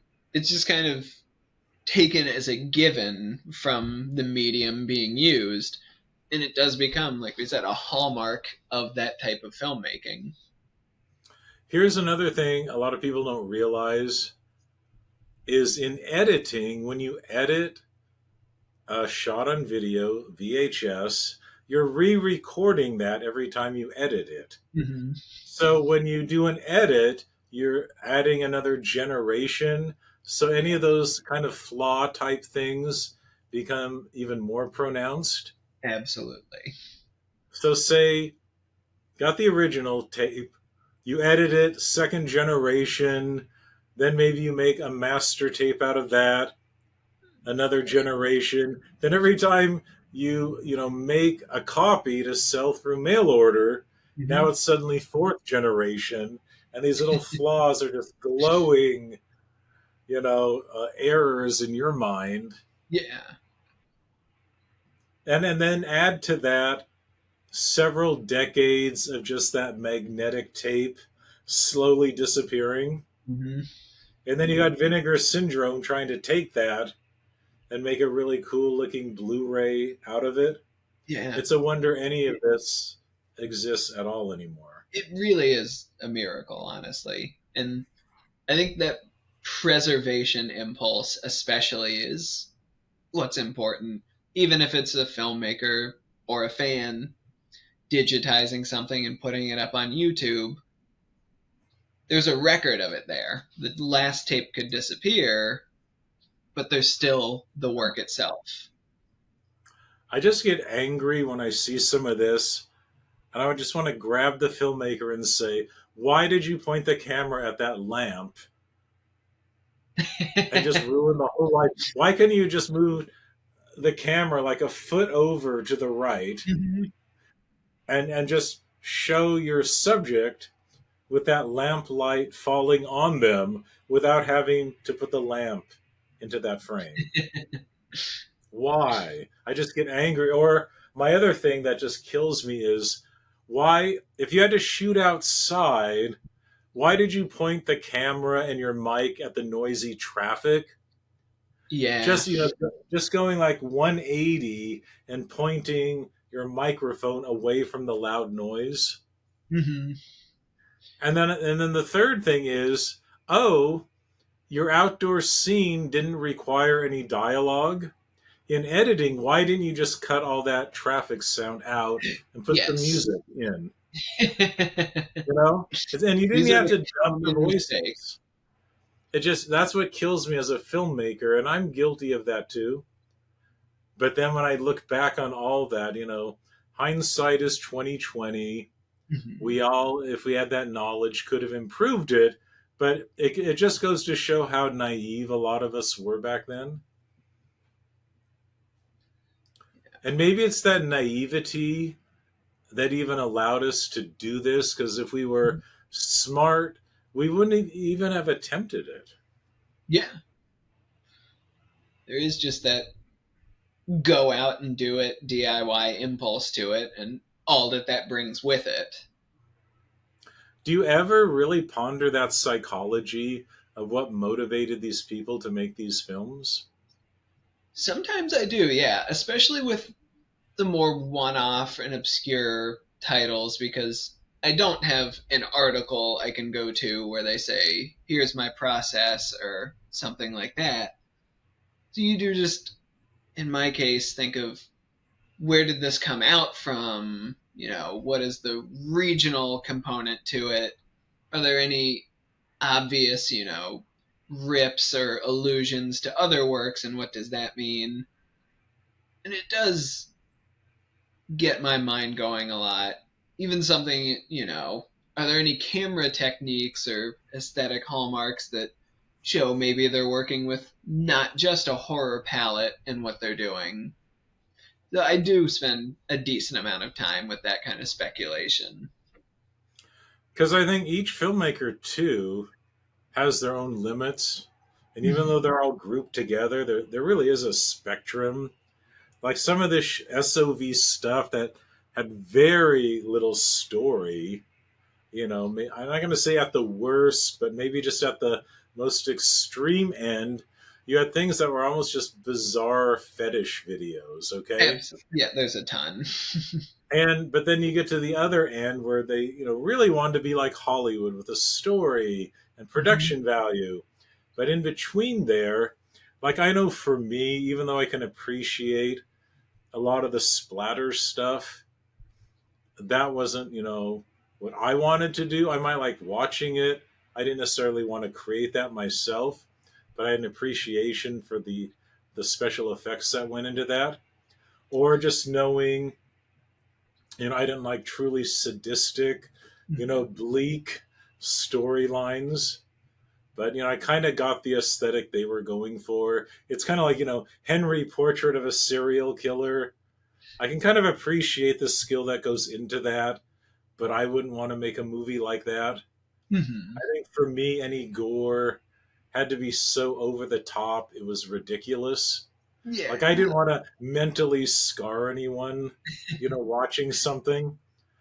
But I was very aware of that, and I know certain reviewers or certain people, liked the bleak stuff, or if you could achieve a bleak effect, it's kind of like the, I spit on your grave kind of Mhm. thing. I wouldn't want to make that, or you can watch it, but I don't didn't like watching something like that with lingering. It's you can have that storyline, but you don't want to take pleasure in that with the antagonist. Yeah, absolutely. And it's almost like the Saw films. I didn't watch Mhm. for the longest time because I thought, oh, do I want to watch it? But I actually ended up liking it because Mhm. I think they were able to do it in a way that didn't just make you want to partake in it, with Yeah. the bad guy. And then, so are you finding like when you're watching these, you don't like them all, but you can appreciate most of them? Yeah, that's definitely the approach I take, whether it's, a creative idea or a good performance or just the atmosphere manages to work. All of those elements are what I'm looking for, and with few exceptions as far as my own writing. I don't want to, waste space on things that I don't care for or can't find something. So there But I remember is. back in the day, a lot of these, it goes back to how far can we push it? Mhm, And I think now mainstream has so caught up with this. They, they, definitely have. they have fully embraced exploitation films. I mean, the stuff they do on American Horror Story Right. would have, without the budget, like some of the stuff on American Horror Story, if they shot that on low budget VHS without the Mhm. budget and the recognized Hollywood actors would have been, considered just total obscene trash and. Yeah, for sure. So it's kind of like give it a couple decades and a budget, and people's perceptions change a lot with that. But looking back there in the day, I think like when a necromantic came out, Mhm. that was a boundary pushing thing back at the time. Now that would probably be a plot on American Horror Story, you know? Right. So what are your Yeah. thoughts on And that? necromantic. Was there a place when filmmakers were trying to see how far they could push the boundary? Yeah, I think necromantic and Henry are really good examples of that. Just the late 80s, more like early 90s by the time that they got to the US or got any kind of distribution. There was that sense that this was more cutting edge horror, and the Hmm. zines were starting to focus on this new underground, either from abroad or locally, where it is a harder edged kind of film with more graphic content. I think a perfect example of that is the Nightmare Productions films that I talk about in there, the Tortured Soul trilogy, Dead Bangers, The Devil's Playground, where the earlier shorts, as in many, many shot on video movies, they're watching something on the TV to let you know their influences. Early on, it's Tenebrae and Dawn of the Dead. By the time the 90s roll around, it's Necromantic 2 on the TV. So that's kind of almost a dead giveaway of, oh, they're paying attention to these more extreme films, and they're also letting us know that's what they're attempting here.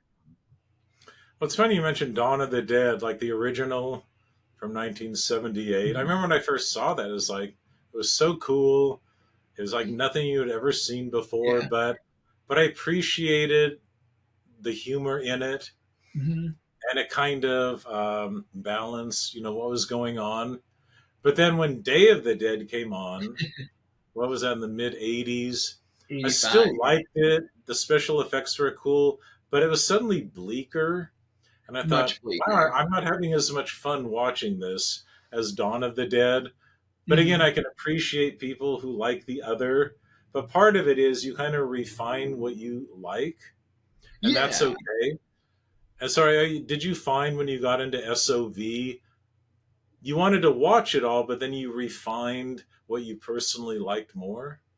Yeah. That does come through. I think the stuff that really appeals to me, and it's not that widespread among other fans, is like the really bizarre, almost realist films, like the Todd Cook films with just him and his ex-wife in their house, and very mundane, but the horror elements come out as these surreal, bizarre diversions in the way they interact with everyday life. And that's the kind of stuff that really fascinates me, maybe above all. And I like the Hmm. splatter stuff because when it's done right, however I look at it, there's a lot of energy to it. You can see the humor coming through, and you get this sense of where the filmmakers were coming from. So over time, Right. it did kind of emerge like, oh, there are these different strains within this particular filmmaking mode, and they do Mhm. differentiate themselves. Yeah, I guess for me, like I like the escapist aspect, and Mhm. maybe when it's so over the top, it's almost cartoonish.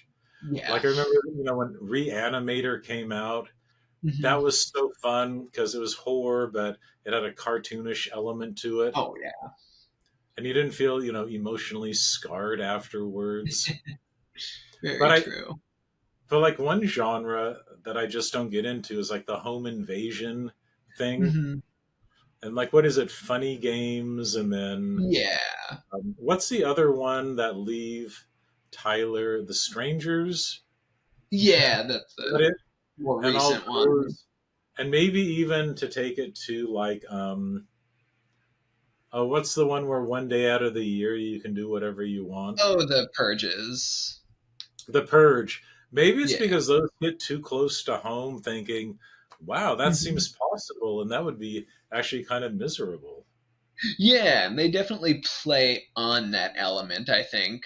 And even Shot on Video has Gary Cohen's Captives that he made after Video Violence is like Mhm. the analog video take on a home invasion thing. And even with its more limited means, it is darker and more uncompromising. So just that sense of reality does carry through despite the presentation. Right. And I think, it's okay for people to, you know, find out what entertains them. And I think with this bleakness and maybe the shot on video, part of what people like now is that something you just can't duplicate. It almost is like a home movie of that time. Mhm. Those movies are a home movie for those filmmakers. Yeah. And it's something I've talked about just when I do discuss, aesthetics or details with the filmmakers themselves, whether it's something I point out directly or they realize it's like, this is basically just a video diary of myself at 18 or 25 or whatever. I can't watch it and not think of what I was doing in those years or the people I was with because it is just an honest capture of those things, even wrapped up in a false narrative. Well, do you think a lot of these are coming of age diaries? Because it is them discovering artistically, what they're drawn to, and they're trying to stretch the boundaries. And in its own way, people in real life don't realize you do expose yourself if you write and direct something. Mm-hmm. And it doesn't have to be a direct story of your life, but there's always going to be a subtext of you coming through, like, because you get to be kind of this auteur to make all the artistic choices. And even if it's a no budget movie, it is a part of you. And I think a lot of people don't realize, how revealing these movies are. No, that's absolutely part of it. There is like that documentation, especially considering, how many shot on video filmmakers made works as teenagers or have since released their teenage efforts onto the world that already knows their later work. And obviously the Polonia Brothers and Splatter Farm is kind of the quintessential example of it, where it revels in this very extreme, though not too extreme in its depiction, Mhm. perversion and aberration and is fairly grotesque, but you're also watching, three teenage boys, and why is there this element of homoerotic panic? And it's almost letting you in too close to what their fears or insecurities are and the way that it manifests itself on screen. Hmm. I don't know if the other filmmakers felt this way, but a big thing for me was I was just always in awe that I could get actors to even do this. Mm-hmm. You know what I mean? But it Yeah. was thrilling and it was flattering to have anyone, even if they were amateur actors, to read your lines. And Right. and while you were filming it, even though film takes time and editing, there's an instant gratification while you're filming it. It's very Mm-hmm. titillating. It's like, oh my goodness, this is kind of like what I intended when I wrote it, or wow, this is even better, or the actor is, the actors are entertaining you. It's like, you've got all these people captive creating this little movie just for Mhm. you. Yeah, there is that it's all coming together sense, which, for first time or just completely unschooled filmmakers must be a revelation in this sense. And it does create a bond. And Mhm. again, I don't know what a real Hollywood movie set feels like. A lot of stop and go, a lot of hurry up and wait, a lot of Yeah, layers of people in between the cast and crew. And an SOV filmmaking gives you an immediacy that I bet a lot of Hollywood actors would like. Like if I was Tom Cruise or Julia Roberts, wouldn't it be fun just as an experiment to let yourself be in a low budget backyard video with some crazed, shot on video director? I think it'd be a yeah, really good experiment for them. no, absolutely, and just even something as simple as, I know this era's kind of past now that everything is shot on video, but you don't have to wait for dailies. Your performance, you deliver it, and you can check it out right away, which for an actor must be quite a different way to proceed. Well, you've seen John Waters' movie Cecil B. Demented, Yes. and I heard him talk about that recently. Like that one is really near and dear to him, and Hmm. I think he kind of wishes it was more embraced, by fans Right. and the general, movie public. And I've seen it several times now, and obviously, it's a love letter to himself, making a movie about, an underground filmmaker. Mhm. And the fact he takes a Hollywood star and kidnaps her and forces her to act in it. What a great concept. My only thought was, I wish he made that early in his career on a low budget in the Yeah. style that the filmmakers were working with within that movie. I think it Hmm. suffers from being too Hollywood. Yeah, there's a disconnect between in the film they're making this rough, illicit underground film captured within a fairly high budgeted Mhm. work. Yeah, Yeah, I think there. it would have been cool if instead of having a Hollywood actress playing a Hollywood actress, I wish he would have gotten one of his regulars to play the spoiled Hollywood actress. You know what I mean? Yeah, Wouldn't have been a lot more fun to see Mink Stoll playing the kind of bitchy, pampered absolutely. Hollywood Yeah. actress? Yeah. Or at least Mary Vivian Pierce. Hmm.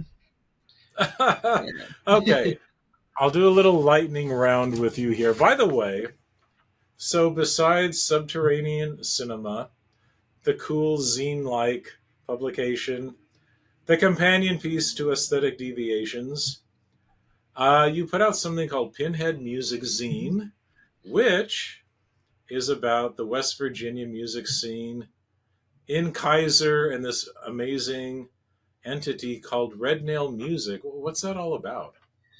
Yeah, so just back in college, so got over 10 years ago now, I just would keep up on, DVD releases. I read a capsule review for this thing called Psychedelic Glue Sniffin' Hillbillies, which captures your attention. This is right when I was really starting to get into underground and experimental film, Kenneth Anger, and things beyond my original interests. Sounded good. I sent off for it, ordered it directly from the director Craig Smith himself on eBay. And yeah, I became captivated with the film itself, and I've still probably watched it more than anything else that I've watched. But there were also all these clues along the way, soundtrack provided by the Egg Tones, Red Nail Music, copyright. And then I did some digging. I found on Discogs there was a compilation double cassette, To Hell with Athens, Georgia. This is Kaiser, West Virginia. And I slowly pieced together that there was more going on in this little town than I ever imagined. my first filmmaker interview was with Craig that same year, and then I kind of just sat on it for a while. But another case where he was really impressed with the depth of questions I had come up with and the range of things I could pick up on in the film. Mhm. Got back to Red Nail Music. By now, it had moved from the website I found all the years before to Bandcamp, where I could check out things more readily. And I kind of brought it full circle to do this piece on Craig's film and the music scene that I had started to know and love, and just got to talk with Bunk Nesbitt, who is he runs the Red Nail label. He was a musician in the scene and basically is the archivist for that entire world. Mhm. Well, here, here's what I took away from that. Um, because one thing you mentioned, the tape trading days of the 80s and 90s, which there's such a parallel in many ways, analog cassette tapes, magnetic technology, VHS technology, and one really rare kind of thing out there now, if you're a collector, are like live punk rock band shows that somehow made their way onto VHS tape that Yeah. maybe they did sell online or traded. Some did have covers, but most were, the old uh, plastic clamshell that you could kind of slide your own Yep. artwork in. You'd print it at Kinko's and put it in there. And did you see any overlap there with those concert tapes? Yeah, there is. And there's not a ton of documentation. Bunk sent me great, fantastic photos of, people just hanging out or playing shows. And that showed there was that documentation. There are a handful of live videos, mainly from later on in the scene into the 90s. But there was that same sense of turn on the camera or turn on the recorder because this is the only way this will get documented. Hmm. And I think punk bands are kind of ephemeral. Mm-hmm. They exist and then they're gone. And, all bands, people then drop out, they go to another band. But it's also, this very incestuous thing Yeah. because half the time your audience at a punk rock show is other punk rockers. Mm-hmm. Your best audience is other band people Yeah. or wannabe band people who Mm-hmm. are out there, but they haven't dared to start a band, but they're kind of feeling out the community. And a lot Mm-hmm. of times, today's fan could be like tomorrow's drummer in your band. Right. And so do you think that's part of the thing? See, the SOV filmmakers didn't get that. They couldn't appear in public and have fans. Whereas punk rockers, it's all about the fans. It's all about your extended family, Mm-hmm. at these punk rock venues. It's a lot of people that were just looking for some connection with other people. Yeah, there's a social function to that. And the Kaiser one is a little different since, we're talking 30 to 50 people total. There's Mhm. no, somebody else comes in or out, or very little of that.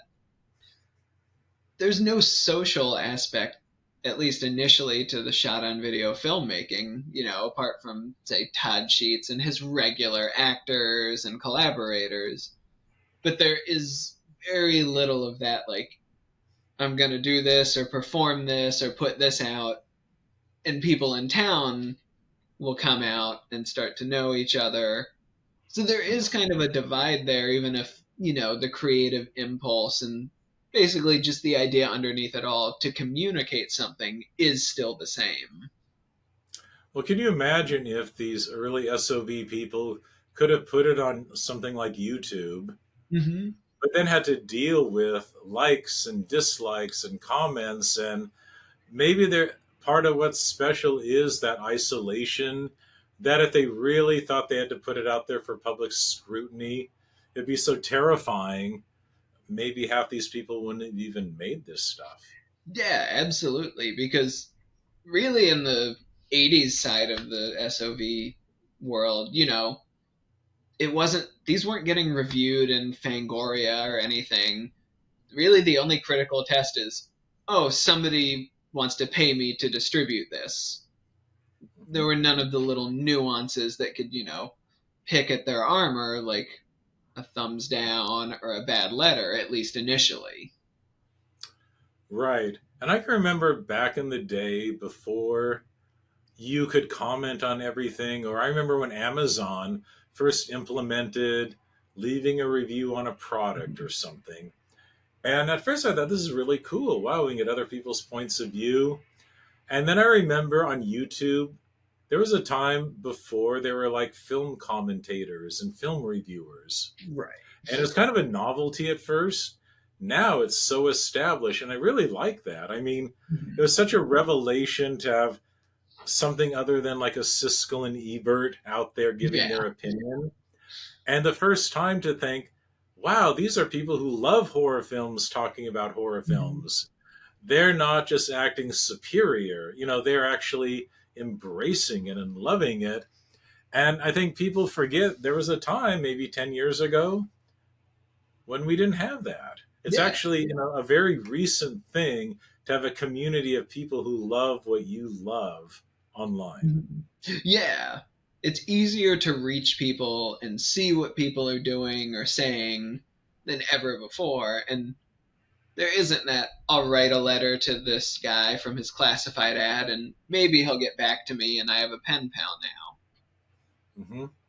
And I think now there's even a new wave of film commentators on YouTube, and some of them are stars in their own right Yeah.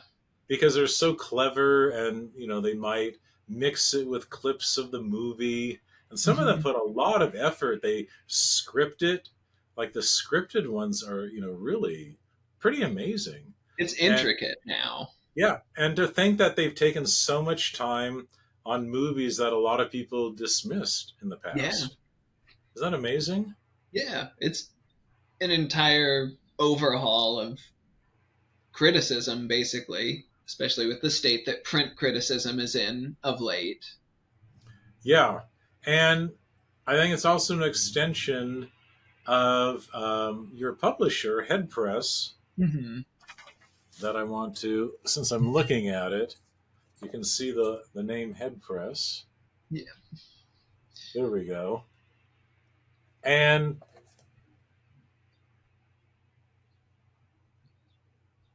kind of. But to me, it's an extension of back in the day. There's still a place for print media because it Mhm. always was like in the 80s and 90s, before a lot of these resources were on the internet. We had the zines, but we had some really cool publishers that were willing to publish a book about John Waters or Right. Kenneth Anger and all this. And it seems like these publishers, when no one else was honoring or paying attention to a lot of these underground figures, they really carried the torch. Yeah, So, absolutely. so what are your thoughts on that? And especially having the kindred spirits of other writers through Head Press, and maybe just this trickle down, having really good editors, still seeing the value of people like you publishing books like Aesthetic Deviations. Yeah, my interest is almost entirely in print format. I've contributed, to some online journals and sites, but I like to hold something, read it, go over to the shelf to get it down. And I know that there are people that do feel that way. And Headpress is interesting since they did start initially as a zine published in the UK in the 90s. A lot Mhm. of the editors and authors contributed to some of the creation cinema books that did put out, the John Waters titles in the 90s and had this kind of subcultural line.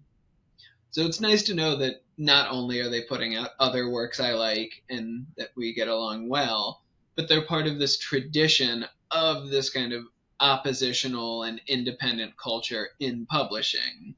And knowing that, you know, things are still being bought, they're being read, and there's a reception to them. It's not just anachronous by being Mm-hmm. in print. Because it's more than just doing a blog. Mm-hmm. It's more than just making a comment on Reddit, you know?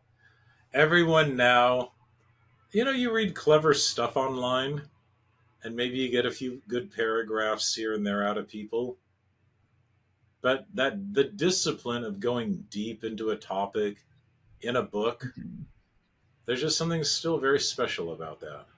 Right. Or even with Subterranean Cinema, it could all have been, just a series of pieces on a personal blog or a website or something, but I don't think people are spending a year and a half or so as I did on that to get it online. So it's more after all of that time spent, money spent, research and hours talking to people. It's almost like a type of closure to have a printed, finished artifact of that, a record. Mhm.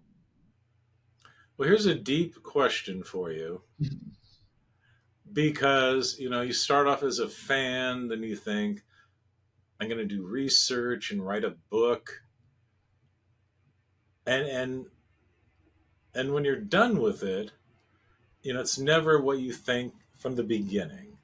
Mm-hmm. Because how can you research something and not be somewhat changed by that? And that's kind of cool. Isn't it great when suddenly research changes the course of what you first thought you were doing? And if you want, especially want to get deeper, we live in such a brief, little kind of Twitter kind of, what do they call the dopamine rush culture now, Mm-hmm. when people really aren't thinking as deep. They're thinking of knee jerk reaction kind of things. How important is it to you as a journalist, a film student, a historian? What does it do to you and your thoughts to have to organize those thoughts, research them, and then sit down and really think through a long form kind of critical work? How does that kind of pull you back and slow you down and maybe make you a better thinker, make you, a more of an intellectual kind of trash movie lover? Yeah. No, Subterranean Cinema is a good example of how that process works because it just began with nobody knows about independent video. I haven't seen any of these movies except for the well known ones.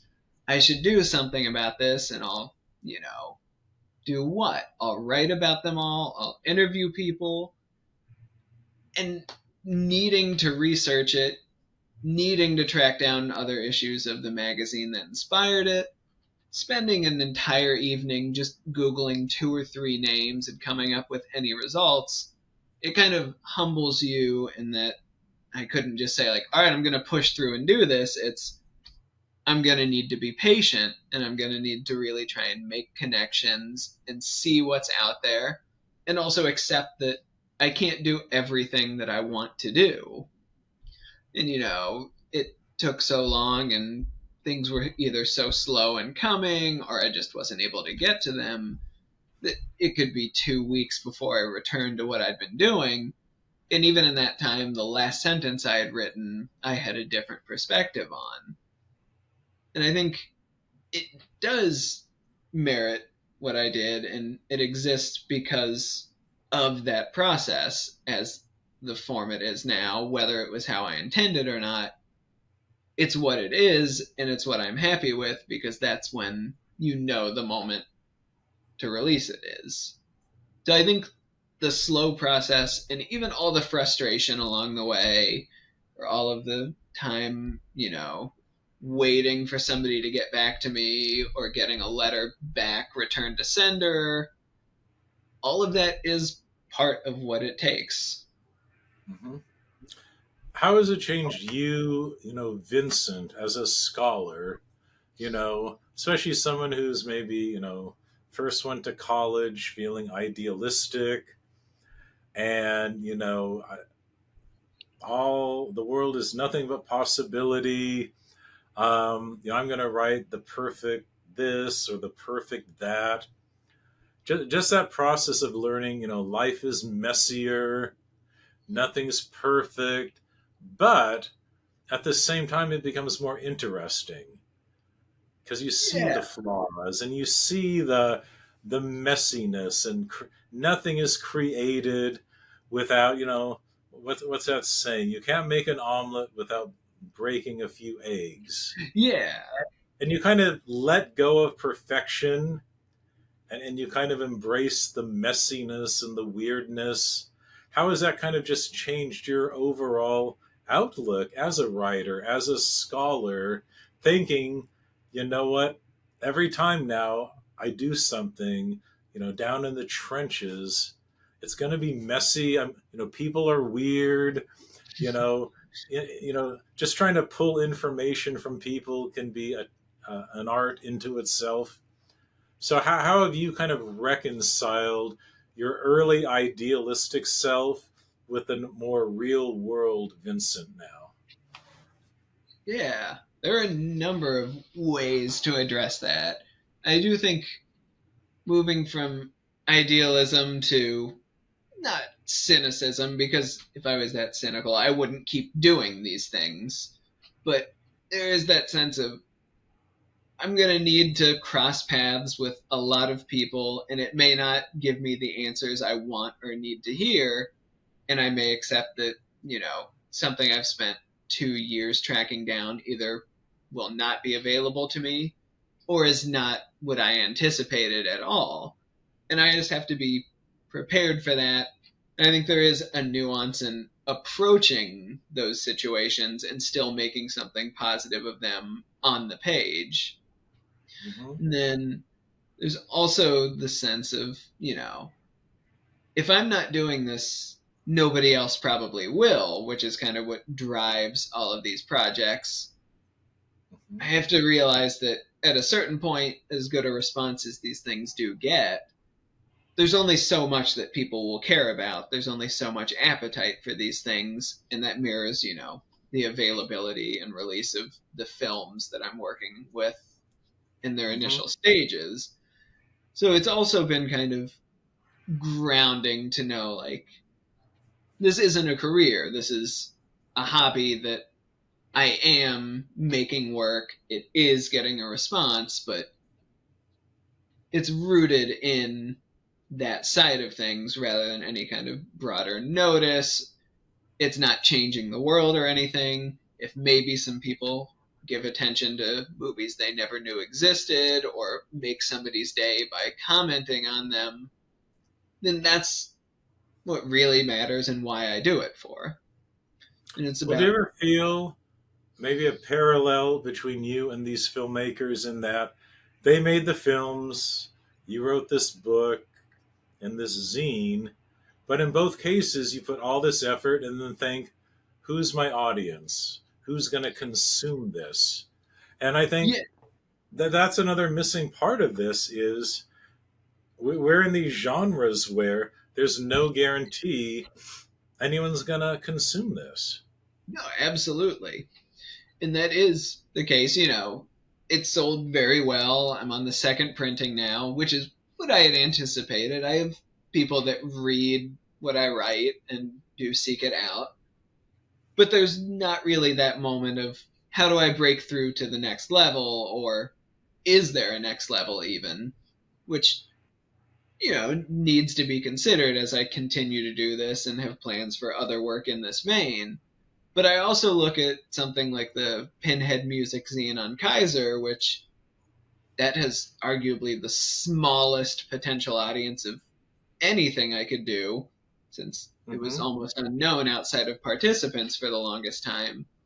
And that I'm almost out of the third printing almost 3 years after it came. So there are, even just out of curiosity, or if the right person picks something up and spreads the word, there is still a sense of hope to get more eyes on it and see what can, contribute to the legacy of everything. But like with the SOV filmmakers, it's not going to be quantity but quality. So Yes. for like you finding some of these people and saying you admire their work, you want to learn more, that's what we all wished for back in the day. Mhm. We probably didn't have illusions. It would be a lot of people, but it just takes one or two people to find you and appreciate you. So, did you have moments like that? People who read your book and sought you out, and maybe it wasn't, the New York Times coming to you to interview you, but did you make those connections where people so got what you were doing and so appreciated you writing about that? Yeah, I have had people just track me down, whether from the book or other zines or even pieces that I wrote online, and say, they're fans of my work, which is a crazy thing for me to hear, but it means a lot. I'll do a little plug here for another zine called Scuzoid. The editor of this found me on Instagram, messaged me, and, wanted to trade his zine because he liked what I was doing. And it's good to get those connections, see not just what other people are doing, but even share their work with other people if you're able to. So there are those moments of connection. Absolutely. And do you feel like a kinship now? Maybe like with people on, your publishers line of books. Do you feel like, do you ever get like invited to sit on panels with other writers or filmmakers to talk about this? That part has not happened, I'll say, but it's Well, you also, got to get on one. yeah, Someone needs I'm to put you on hoping. a panel. But I'm also, a little over 6 months out from the book. It's still making its way around. But no, there is that sense of community with my friend that does the Dangerous Encounter zine that I contribute to. The Scum Culture zine is going now. Scazoid, as I mentioned, and a handful of others. There is this kind of, still even today, underground network of things that are happening, people I'm in contact with, and we share work. There are other authors at Head Press, like Nick Cato, that I'm in touch with often, and just Mhm. even people that wrote for zines back in the day that I've managed to get in touch with. And I'm not just a fan per se, but I have something I can point to, and I have a name presence more. So that You is know, something that's happening. well, I don't know if they have it where you live. Even where I live, somebody started a zine fest. Yeah, And like, have you found? Are there any things like that in your neck of the woods where you could appear as an author? there was one. I wasn't able to make it. I don't know if I've seen that they did it since. But Hmm. there are also things like in Ohio, there's the Cinema Wasteland Convention that, Oh wow! there's always ways to get, a dealer table or just appear or spread the word somehow there. So Yeah, there are would the you enjoy? opportunities. Well, would you enjoy doing something like that? I think so, yeah. It's, that first step of putting myself out there more than I'm used to, but that's part of this process also. I mean, you don't want to be SOV Cinema's best kept secret. Right. I like that. So, Yeah. but by the way, I love that name, Scuzoid. Isn't that what a great title? Yeah, really is. Scuzoid. Okay, speaking of, what what is your connection to the zine when renting is not enough? Yeah, I almost sent you that one. I don't have any copies. The two printings are gone. That was the first thing that I really put together on my own and put out into the world as like a solo venture back in 2020, and got some attention for. I took that step of putting myself out there and asking places if they were interested in wholesale, which did get people, you know, to find me online or buy copies. So yeah, that was kind of And what was the the focus of start. that zine?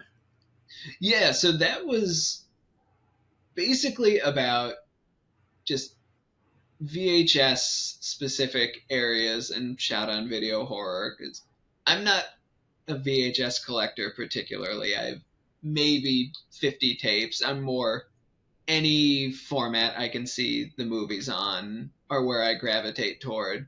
But I do have my moments where I look at the tapes and have bought some. And it was around, Okay. during COVID when people were home, people were just buying a lot of things, and prices started going crazy on a lot of tapes that weren't in the past. So it was basically images of ended eBay auctions where, a $600 tape for, video violence or something, and then an essay of my own about the film itself. Nice. And so you sold that and some of your other stuff on a site called Experimental Kindergarten. Yes. Yeah, that is just the general company banner for my endeavors and some zines I've done with friends in the past as well. Where'd you come up with that name? I'm pretty sure a friend and I were watching one of the ghost hunting shows, and that was the term they used to describe whatever building they were investigating that was haunted. And we just latched onto it. Isn't there some horror website called like Kinder Horror or Oh, Kinder Kinder Trauma. Kinder Trauma? Yeah. Which I love that because doesn't that tap into like we form so early in life what frightens us, and Hmm. you know, if you see a scary movie at a certain age, it'll scar you for life, and you'll always Absolutely. remember it fondly as that horror movie that really got to you. Then you see it 20 years later as an adult, and it's like nothing. Yeah. I always like that kind of thing. Do you remember like the first horror movie that scared you as a kid? I always try to remember this. Like, I know seeing one of the Hellraiser sequels just on TV did Mhm. something, but maybe the worst one that stood out is at a family night, all the guys went one way and the women went the other. So my uncles made 4 or 5-year-old me watch Silence of the Lambs, and at Wow. the time, that one did it. That's a tough, even as an adult, that was pretty intense. Yeah. I like that. I know for me, it took me a long time to be brave enough to watch horror. But Hmm. when it came out, I think I was 16. Well, I think I just turned 17 because it was rated R.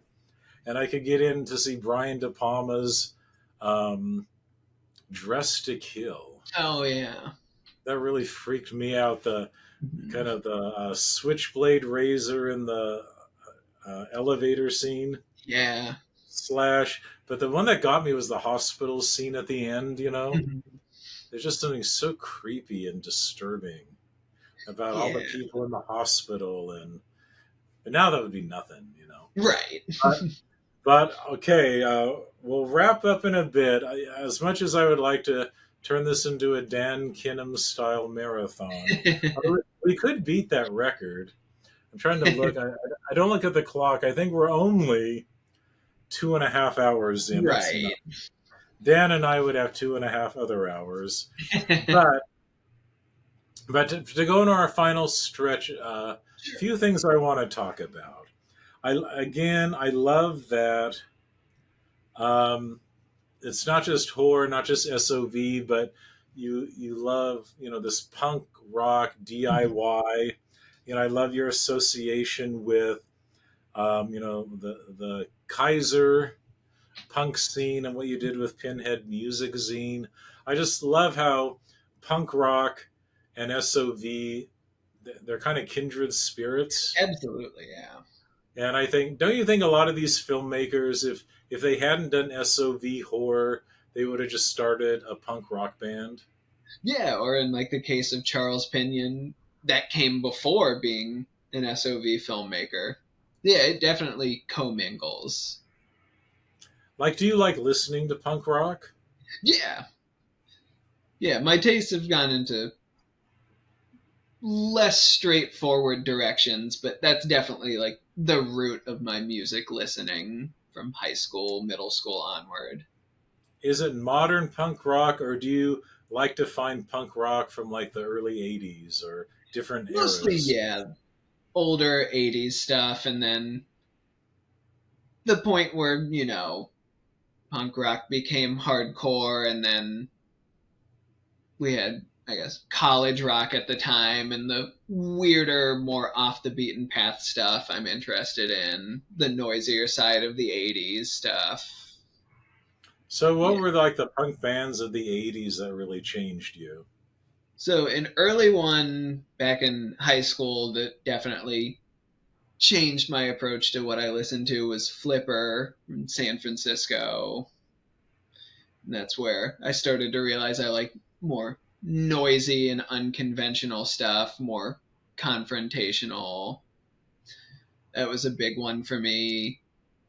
Later on, getting into stuff like the Touch and Go Records roster, like Killdozer, Butthole Surfers, all the things like that, which I still listen to very regularly. Well, then it makes sense that one of the interviews I heard you on was the Who Cares Anyway Yes. podcast with Will York, and I believe that's also the name of his book, which was Mm-hmm. about, was that about the San Francisco punk rock scene during a Yeah. certain era? Yeah, from the late 70s through the mid 90s or so. So, pretty comprehensive view of that city's music. So that was a perfect match for you. Like, what was It it was. like to be able to talk with him? It was great because, first of all, he's a fellow head press author. I had gotten and read his book and loved it. So, we had that, connection just through the publisher already. And it just happened that I had an interest in a lot of the San Francisco punk and underground rock bands dating back to high school and moving forward. So it was cool to be able to talk with him about underground music because, as much as I'm a fan, I'm not really a writer on underground music, save the Kaiser Project, which was a one off, I think, for me. It's so cool. He has such a great voice. Yeah, It's fun to hear someone talk about punk rock, but they should be like hosting a classical music station. yeah. No, it was very pleasant. And when you get to talk with people like that, even though you were the guest talking about your thing, it must be also fun to pick the brain of someone like that. Like when you get to finally talk to, he's got his expertise and his thing and that certain punk rock scene. When you come across people like that, since you're inquisitive and, you collect information for stuff, do you Mhm. just have this urge, like you just want to pick their brain instead? Yeah, absolutely. And just knowing some of the people he had access to and the things they provided him to in researching his book and being like, there's a lot more he's sitting on and that he knows that I would love to also know. Yeah. And, you said he's also your publisher mate. He's on the Mhm. same publisher. Um, how important is that just to reach out for you peer to peer?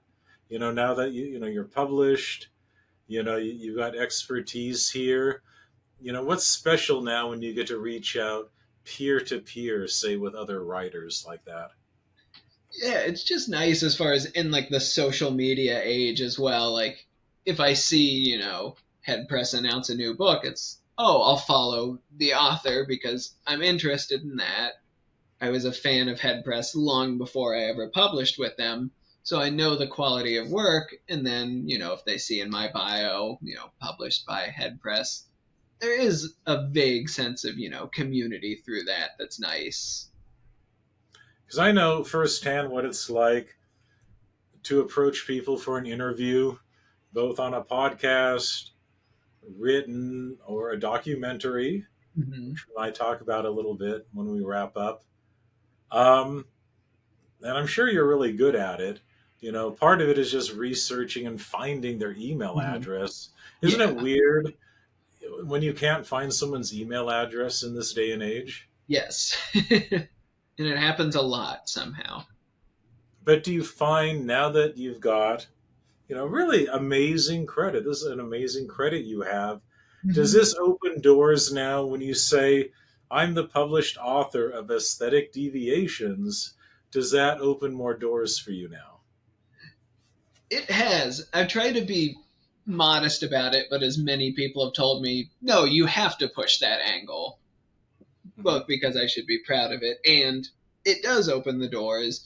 Like when I interviewed with you, I assume you either heard or looked me up and found that result. It also happened with another filmmaker I had talked to not long before. So it's like, okay, people are taking notice of this, and it does open up the conversation a little easier. It does. And like, I know the heartbreak of seeking someone out and then not getting the interview, although I'm pretty Hmm. good. Most Yeah. of the time, I get it.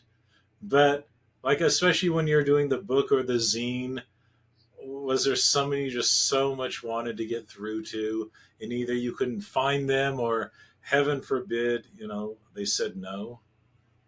Yeah. So just some of them, it's time constraints. Like I'm waiting to either get a version of the movie, and I would also love to talk with them, but it's just not a reality, or our communication isn't really on the level where an interview would flow like I would envision it or hope it would.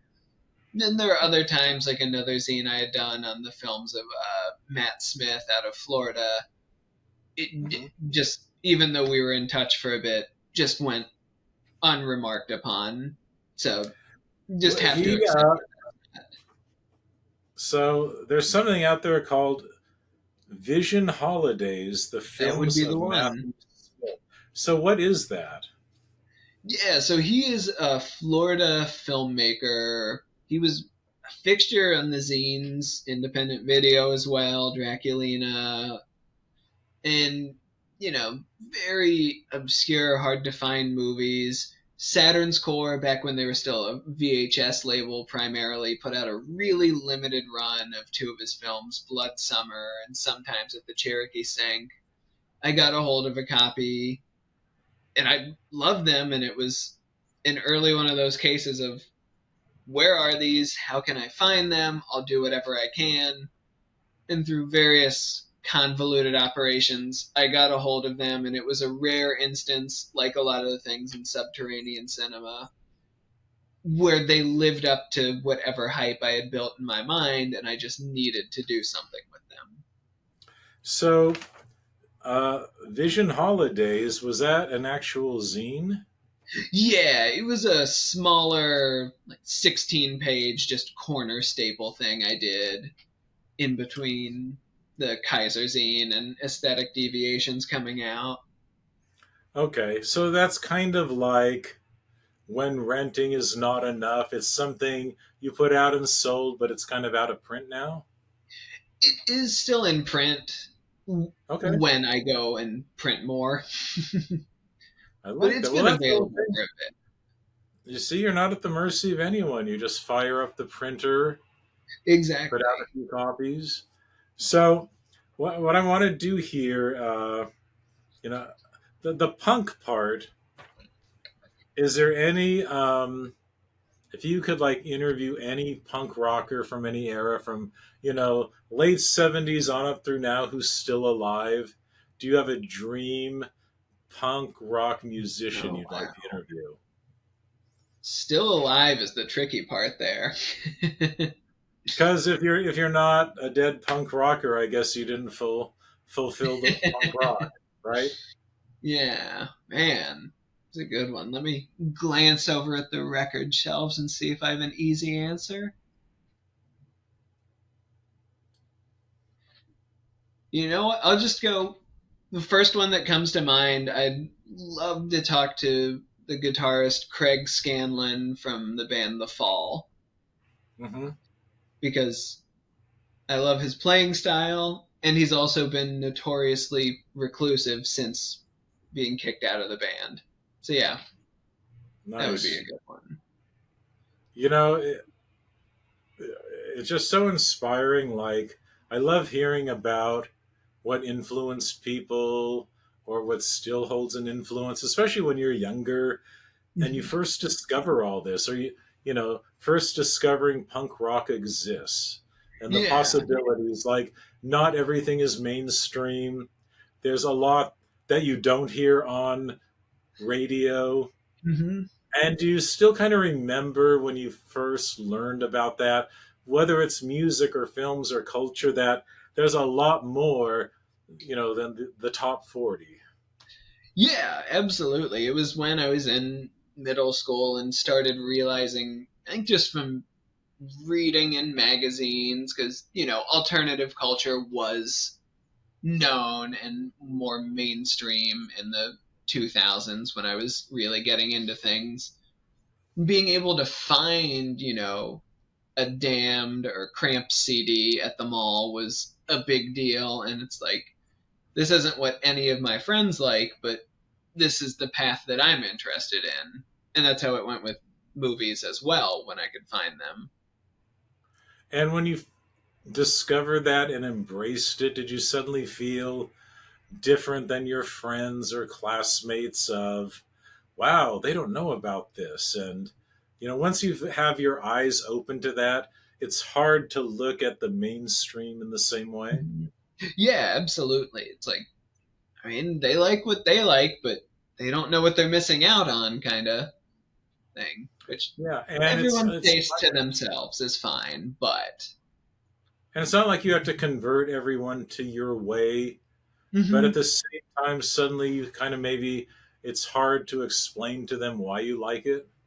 Yeah, and I think that's honestly partly been why my writing career as it is has gone the way it is since then, is investigating why I feel the way I do about these things that I do, and kind of putting down these ideas toward, dictating my own taste in writing or movies or music.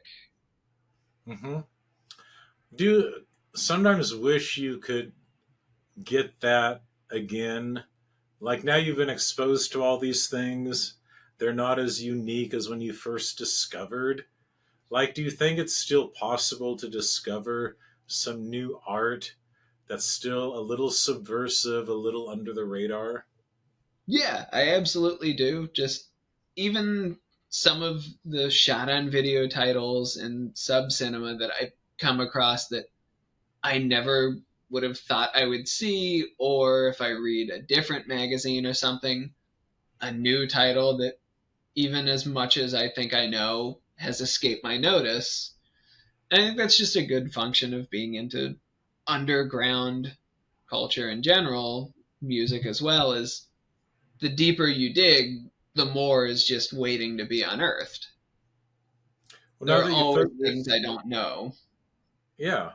Well, now that you put yourself out there with these publications, are there filmmakers out there trying to contact you saying, hey, you didn't put this in your book, but I think you'd like this movie I made back in 1989? Are they now coming out of the woodwork and sharing their work with you? So earlier than this, when the piece I had published on George Kuchar and Carl Sukenik at Bright Lights Film, I actually had a filmmaker named Bob Morix approach me and just said, "Hey, I love this. I think you'd enjoy my films. Let me send you them." And I love his stuff, and we keep in touch every once in a while. So that was great. That really, and that was, before I had anything published in print. So that was Mhm. an eye opening moment. I haven't really had many more.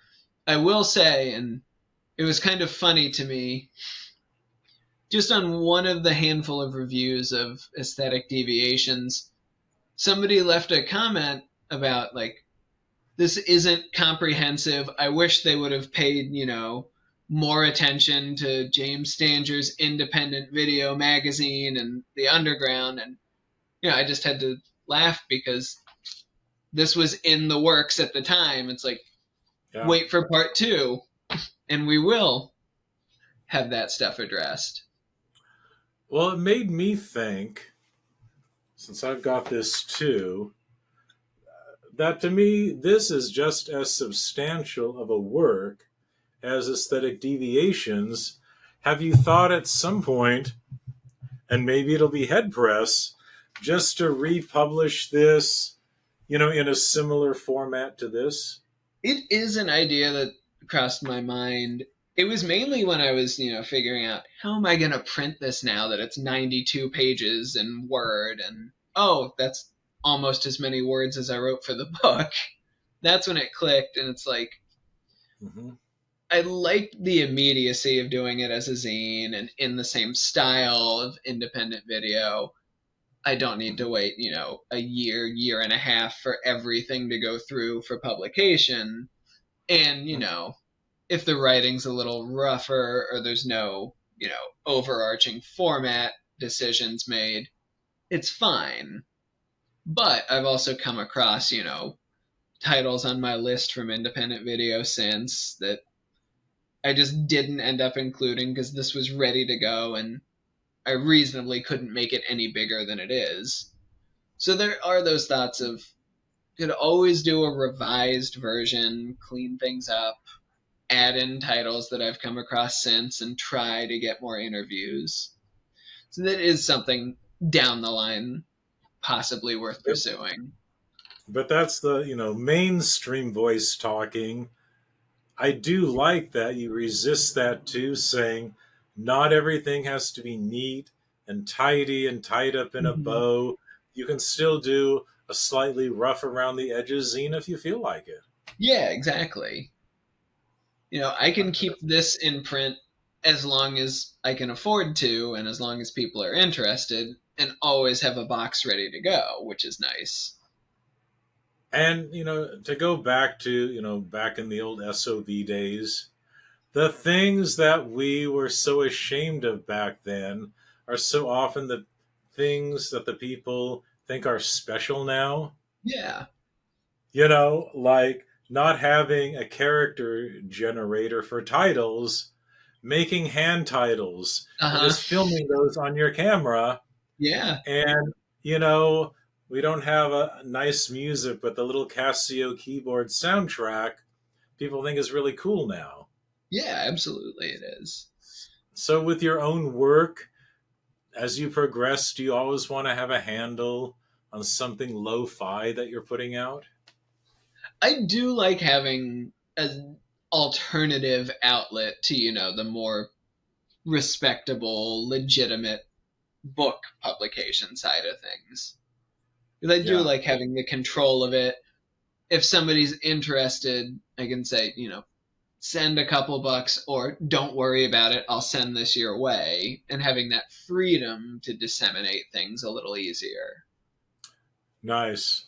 Okay, we're going to go into the final stretch All here, right. and it's going to be about this book. We're going to go a little deep into your table of contents. But until we do, we get another 10-second break for coffee and or whatever you need to do to stay awake. I'm going to grab coffee myself, so I'll be right back. Okay. All right. Well, so when I interviewed Dan Kinham, we didn't take any breaks. You're actually the first person I've interviewed to have like any kind of break in the middle. Yeah. It's almost like little intermissions. I think it's just I'm kind of realizing um, if you have someone on the phone with you for 5 hours, you should probably give them at least one restroom break. But, but no, and it made me think. What was the other thing? Like when I get up, I'm sitting here. When we take our break, and I stand up, and then I get shooting pains in my lower back. Because I'm 60 now, and it just kind of dawned on me a big reason why SOV filmmakers, when they're not in their 20s, 30 years later, why they're probably not doing it also is filmmaking is really physical. Yeah. And we took for granted in our 20s we could be operating the camera, jumping around, doing it 10 hours straight on Right. adrenaline. And you realize, like, wow, still got a lot of life left, but I'm not quite as spry and nimble Hmm. as I was, 35 years ago. Yeah. And I think that's a really big thing to realize. Maybe it's not the whole, oh, I'm embarrassed or I haven't gotten any better. I think it's the stamina, the physical Yeah, stamina. the physicality of it all. And maybe it's that way for old punk rockers too. I'm Like, sure. Yeah. how is Mick Jagger, like at 80, still prancing around that stage? Right. Money for the best treatment he can get probably helps that. So the lesson here, at 30 or 31, take advantage of this energy you have. Yeah. Both physically and brain wise. I'm still pretty sharp, but Yeah. things will change. Okay. Anyways, 7 chapters in this book. I'm Mhm. going to read them first, and then we're going to talk about some specifics. Yeah. Amateur cinema and the dawn of shot on video horror, your rundown. Demon dolls and quad dead zones, talk about when eBay went crazy and really the whole market for these obscure VHS things before they re released it on DVD. Hmm. Chapter 3, Todd Sheets and SOV medium specificity. You love Todd Sheets, I can Yes. tell. Chapter 4, SOV horror and the unexpected avant garde. I like that. Chapter 5, splatter video mutating the slasher film. I want to say splasher. Is Right. a splatter slasher a splasher? Maybe that's a whole It does subgenre. fit. Yeah. Chapter 6, although it almost sounds like some fetish. Splasher. Okay. Chapter 6, Excess and Outrage, the Transgressive Video Underground, which I have some strong feelings about. And Chapter 7, Underground Economies, SOV Reception in the 2020s, in the present. Kind of a reappreciation. Yeah. So, we don't have to go through all of these, but when I look at a lot of this, Chapter 6, Excess and Outrage, the Mhm. Transgressive Video Underground. My memory of back in the day, the transgressive filmmakers got a lot of attention. And it's almost like, oh, the funny, silly backyard filmmakers were, yeah, you're kind of tolerated. You're not art, but the transgressive filmmakers, you're real Mhm. artists. You have ties to the punk rock world, and you know, you're like our modern day Warhol and all that. And I was Yeah. wondering, from your point of view, looking at all this, from the 2020s, what is your take on that whole scene? Yeah. So I definitely had a time early on in my grad school days where I was more embracing the cinema of transgression and stuff and was interested in it. But as I've either grown older or seen more and more underground stuff, it doesn't hold up for me really as well, with a handful of exceptions. And it's a very of the moment, boundary pushing sensibility that does often feel, kind of naive, whereas the shot on video works, which were not considered underground or art or even legitimate in the same publications, despite being born out of naivete, have more to dig into and really stick with me. Yeah, and what's interesting about those films, we were talking earlier about how even the underground has a hierarchy, and even the underground has brand names. And it just seems like, there's a vacuum. Somebody had to fill that vacuum. Hmm. And maybe it's based on talent, maybe it's right place, right time. Maybe some of those films had a New York downtown underground advantage, Who knows, just of its era. But to me, one thing that set those apart, there was more, less plot, more just a look and feel, which there's Yeah. always a place for, kind of like early Warhol, but there was also, a dirtiness, a Hmm. grunginess, a lot more sex and nudity.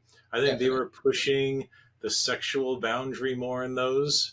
Hmm. But there was also at times, almost a mean spiritedness to some of them. And I Definitely. think if people are kind of looking back on some of those, would we dare even say like a misogyny? Absolutely, it's there. Yeah.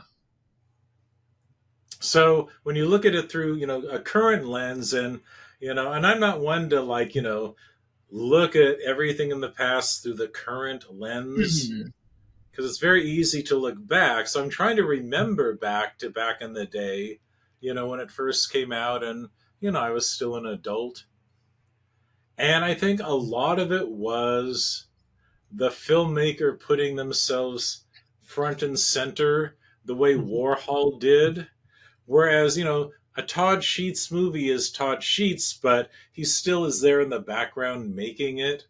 Whereas I think the transgressive filmmakers, there was a self awareness of, I'm an auteur, and, Yeah. what do you think of that aspect of it?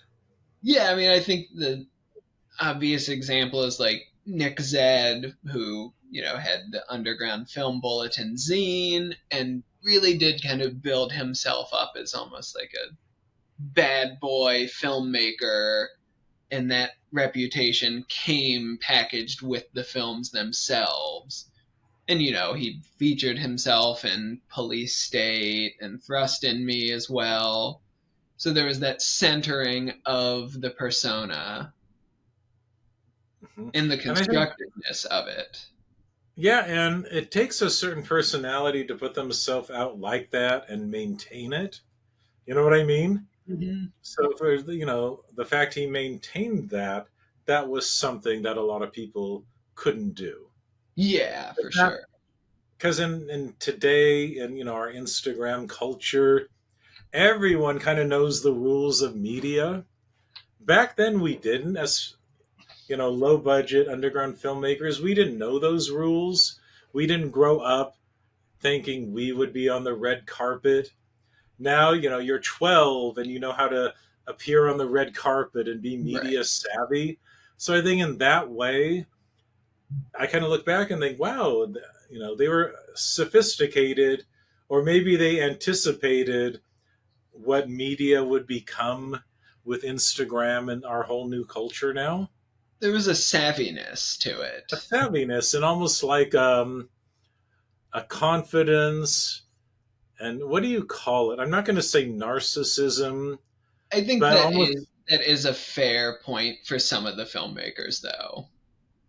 yeah, kind of like, and even, you don't know if it's real or not, or if they're playing a character. I think then right after that, the one who picked up the torch was like Bruce LeBruce, Yeah. but he did it almost as a parody. There was an awareness there that was kind of fun, and he didn't take himself quite so seriously. Mhm. Does that make Yeah, sense? I think so. So I think it was almost like trying on the whole thing of, can an ultra low budget filmmaker put on the persona of Warhol or of some, acclaimed underground filmmaker? Yeah. Yeah, and I think part of that is also the fact that they were more directly in line with that classic underground lineage from, Kenneth Mhm. Anger and Jack Smith and Warhol as personalities in addition to artists. They were engaged with those films more than Todd Sheets or somebody was. So they had an And then understanding of maybe that. that was the evolution that created like Quentin Tarantino. Right. Yeah. But in his case, he had so much more just product, to back that up with. Yeah. But again, it's of a place and time. So I'm not discounting it or, even putting them down, because I think that very few of us could have held on to that persona and put ourselves out there Mhm. in that way. Yeah, and like Richard Kern being the other big example, and both admitting he needed to get away from that kind of death trip mentality to save himself and stay sane, and then also transitioning to photography more and not being engaged with that world as much. Because it's almost like you'd be painting yourself into a corner Hmm. by making that your brand. Yeah, And where do you go from that? right. Especially when the returns or means for success are already so meager. Mm-hmm. It's kind of a dead end in and of itself to maintain. Because then to compare that to like John Waters, who is pretty out there, but maybe his humor tempered it. So he's still out there as a personality, but he seems like someone who'd be fun to hang out with at the same time. Exactly. And I think a lot of us in the trenches back then, we wanted to get noticed, Mhm. but it just wouldn't occur to us to try to get noticed in quite that way. Right. It still Now, seemed like a leap. I think in our own way, even though we seemed like we didn't have any boundaries, we actually did have a lot of boundaries. There are certain mhm. things we all knew in our mind, what lines would we not cross. Right. Yeah, there And was do you that. think, I was going to say, in the end, there's always something more interesting about an artist that has some boundaries, that's not, chaos and anarchy. Mhm. And I'm not saying that those transgressive filmmakers were that, but the more you approach anarchy, and it's kind of like with punk rock, Yeah. you don't want full fledged anarchy, then it just becomes like noise. And I know it's almost like, the whole noise movement was also happening at the time too. Mhm. But at a certain point, it's like you want to say you tried it out, but you don't want to make it like a lifelong thing. You can go to the edge, but it's returning from it and seeing what you can take from it. Yeah. And the fact that you devoted a whole chapter to that, obviously you have some interest in it. So I'm wondering, after exploring that and then coupled with, the punk rock scene that you've experienced, what are the things you admire about it? But what are also the things that maybe, you don't embrace? Yeah. So obviously, kind of the centerpiece of that chapter was Joe Christ, who is a post cinema of transgression kind of filmmaking voice in a lot of ways, but also more obscure and occasionally more extreme than some of those films. And part of that, he was freed by, coming 5, 10 years later, where, like we said, as the 90s went on, the boundaries wore down even further. And also having video rather than Super 8 film as his medium, there was Mm-hmm. more expression he could do with that. And of course, he does come out of the punk rock scene himself, from Mm-hmm. playing in Los Reactors early in the 80s, and then finding himself in this kind of transgressive milieu. And I just think it's fascinating that his films exist basically as vehicles for offense and little else. And it just seemed important to me to kind of try to contextualize the far reaches of video filmmaking and the things that maybe most people wouldn't categorize with the other SOV films I was discussing. And I don't think many people would classify his works as horror because they're sick comedies and his eyes at least, but the things that are presented as comedic are pretty horrific. Hmm. So, yeah, that was kind of the inspiration in looking at those films specifically. And, there is an energy and outrageousness that can be appealing, but at the same time, there's a lot of stuff that I can't really watch objectively, primarily, especially like you said, the misogyny in the films is very hard to take. There's a lot of racial humor he attempts that really does not sit well. And there's just that point where my own sensibilities don't lean towards that material, so I can analyze it and assess it within the context of whatever filmmaking movement he was doing, but they exist as outliers because of those things as well. Like, are you glad his films exist just to that they push the envelope at the time? I suppose so, maybe some of them at least. Yeah. And do you think, I mean, when you put Christ in your stage name or creator name, Hmm. obviously you're trying to provoke, you want to have a little blasphemy, thrown in there too. And that's Right. another, cheap trick a lot of underground filmmakers used. Definitely. Sex, nudity, blasphemy, Hmm. violence, gore, even John Waters, Yeah. you know, threw some of that in early on. But do you think, like with someone like, it's Joe Christ, right? Yes. Joe Christ. I mean, was that like the gateway drug, to like Lucifer Valentine and when things got even more intense? Yeah, because that is where the chapter ends up. And I don't know, I had a window in undergrad for college where I was like, oh, I can, access these more extreme, like 2000s era horror titles, which again, by that point, are all shot on video. So I did kind of dabble in that world. And I realized pretty quickly that's not the sensibility that aligns with my interests. I tried it, I checked it out, but that's not my kind of thing, really. But it was as I was writing, knowing I wanted to focus on Joe Christ and just thinking, like, well, now that I put this down on paper, like, this does seem like a precursor for this other stuff that came, even though it's outside of the range of, the 94 cutoff date I gave the book. You also can't deny that, shot on video horror, especially moving into the 90s, did influence a great deal of independent horror in the 2000s, so that progression seemed important to capture. Right. And another thing that was happening back in the day during a lot of this was G.G. Allen Yes.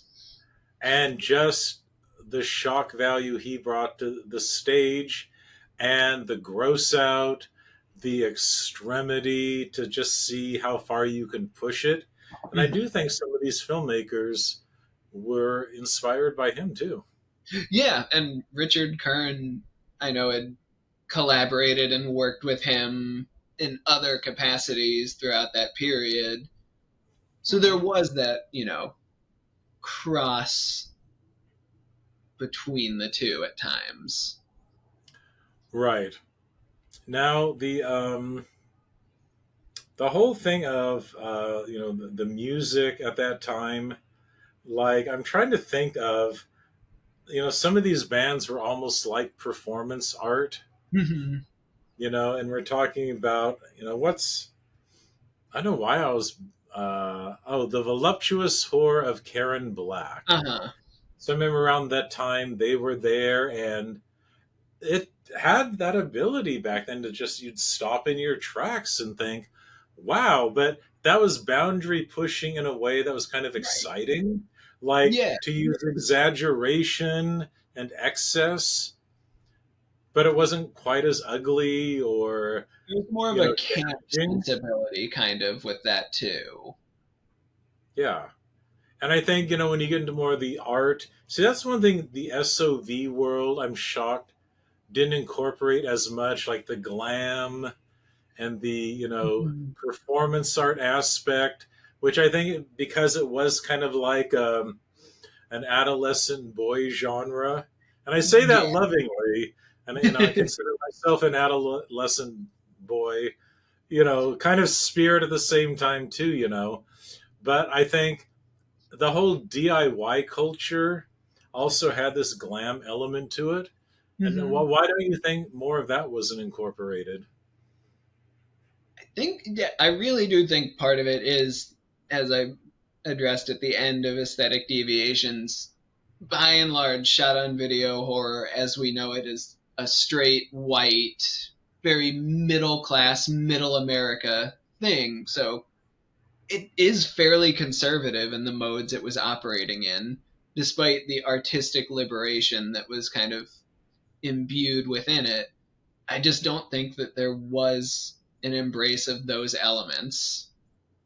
Hmm. Yeah. Well, who knows what would have happened?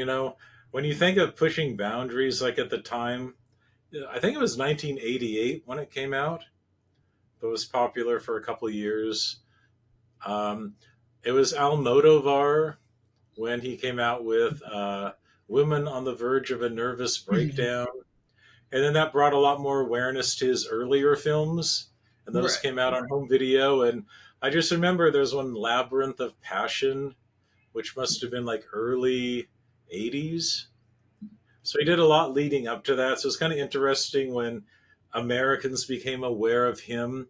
I think he had a lot of influence, but Labyrinth of Passion had like a concert scene, I think. Almodovar was like in a kind of trashy little band and like trash glam. And it was kind of fun if you ever get to watch it. But Yeah. that really influenced me after the fact when I found it on home video. Mhm. And I think maybe, there were maybe some other foreign films, but at least that brought into the idea of maybe a little more glam experience in underground film. Yeah. So maybe you can write a book on him someday. Yeah. All right. Well, let's wrap it up with, we have to go through every chapter, but um, chapter 4, SOV horror Mhm. and the unexpected avant-garde. Okay, which, I always wanted to, think what we did had some artistic merit. Mhm. Yeah, we knew when we were being silly and cheesy and low budget, but I think all of us thought we had something of value inside and we had Mhm. something that was going to be lasting or clever, that was not disposable. So let's just, talk about, obviously there's something in this. 30 years later people are writing books about it. Mhm. So what is the enduring art of SOV films?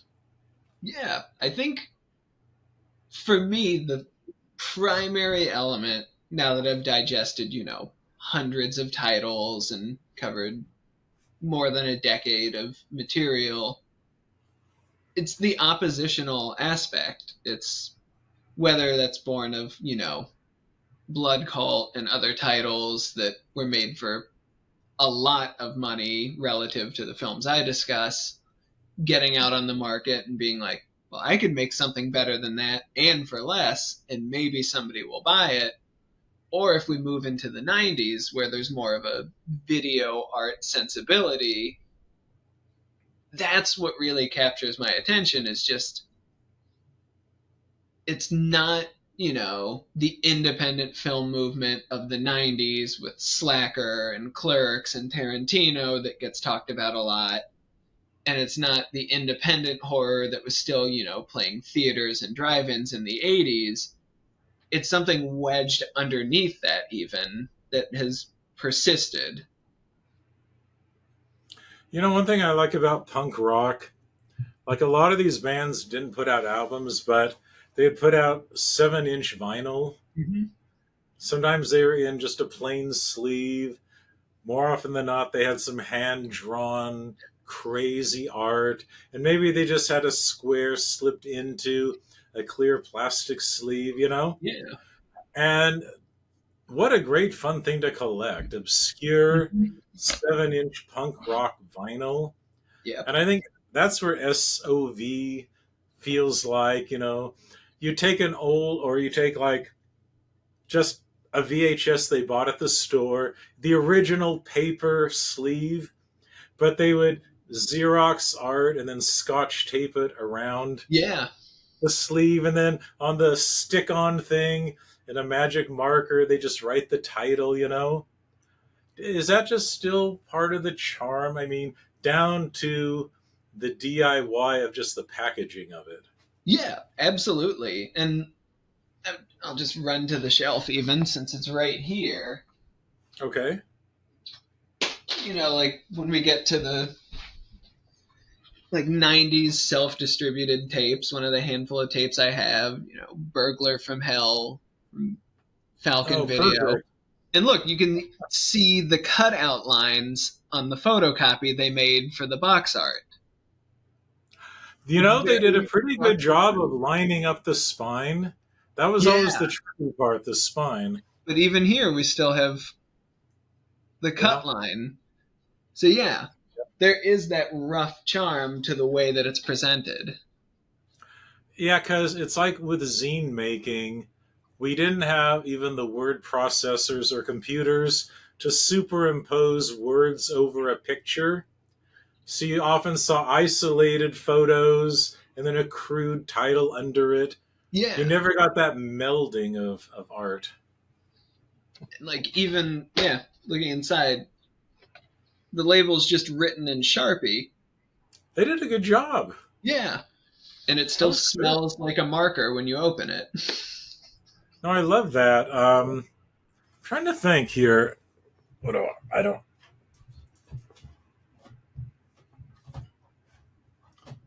Well, this is all I could find on short notice. Somebody made this. I think it's a knockoff. There was a show called Dance Fever, came out during the disco era. And I think this is like some pirated thing. But even something like that, Yeah. like the back had nothing to do with it. And then you can tell just some generic DVD, Yep. and they just wrote on it. And then, do you like Eurovision? Mhm. So this is some woman who had been in Eurovision in 1991. Baby Oh doll. yeah. I think she was from Serbia. No, Yugoslavia. Sorry, Yugoslavia. It says right on here, Yeah. 1991. But again, I just love no nonsense. Her max sale DVD-R. I don't know who made it. Sold it on eBay. But this was kind of it for DVDs and VHS like that. It's like the insert. Yeah. But back in the day, even like doing something where if it wasn't like one page, how did you even like rotate an image 90 degrees or something? Yeah. Blah, blah, blah. That all Okay, does so contribute to the overall package. so in your book, Hmm. see this aesthetic where you would type out words on a typewriter and then cut out strips and Yep. literally just paste them over, and then you put that on the Kinko's copier, and that would be your artwork. Yeah. So Very. you're learning about all this, and I know you said you don't collect a lot of VHS, but um, have you been able to find flyers or marketing material that you could collect, like a one sheet kind of thing? Very little because, the 80s shot on video stuff, if it got distributed widely, it was in magazine ads like in Fangoria through one of the labels. And by the Mhm. 90s, I know that flyers were made and stuff, but there's little record of it. So it really is the fanzine ads, the classified ads, and things Mhm. like that exist today. And that's why I focus on ads as images. Well, in your chapter, SOV and the avant-garde. Avant-garde is supposed to mean, to push forward. It's supposed to mean what's something new you've developed that's going to influence the art as a whole. And generally, avant-garde, like when we think of it in fashion, it kind of looks ridiculous. Like it's so exaggerated, Right. but it's through that exaggeration art progresses. Hmm. So do you think SOV, maybe it's exaggerated, sometimes ridiculous, but do you think in doing that, did it in its own little way make Hollywood take notice, Blockbuster, the home video industry? Did it do something special to force the industry forward a little bit? More in an economic sense, occasionally it did, like Blood Cult being the big shot on video success. It got out there because that was the time when the studios were like, we're worried about losing money to video technology, so we're not going to release our titles. Whereas this little, $30,000 movie with a big promotional campaign was cleaning up where they had that oversight. And then Mhm. later in the 90s, like the Polonia brothers, they did Feeders, which got released and into Blockbuster and stuff right when Independence Day hit. You have to assume that somebody higher up took notice and said, oh, they're kind of matching our game, at least on a home video front. I think Yeah. that economic factor did. Another thing people don't realize, just the mechanics of duplicating VHS. Like, I'm sure a lot of these people, like, it was a big deal just to have a second VCR, Yeah. because for a while they were so expensive, and to play your master on one and record it on the second machine. And whenever you got a mail order, you're like making them one by one. 90 minutes at a time. Yeah. But they don't realize in your master tape, you're putting so much undue wear and tear on it Hmm. every time, just duplicating one at a time. But realizing, the big plants where they'd have a master tape hooked up to like 200 machines, and Hmm. they could record 200 at once. And but like those facilities were like in LA, there weren't that many in the country, Right. and you're kind of at the mercy, or if you're in a punk band, just like a cassette duplication house. Hmm. And they all had minimum orders. And, that's why you probably were better just buying a second cassette deck and making your own one by one, because these still were the gatekeepers for mass production. Right. Yeah. So there. But I remember the first time I had a tape duplicated, I had it done in LA, and I think I mailed them my master tape, and I didn't have any copy or a digital, and just trusting, oh Yeah. my God, I hope they don't destroy it. And I remember I got a big box of like 100 tapes.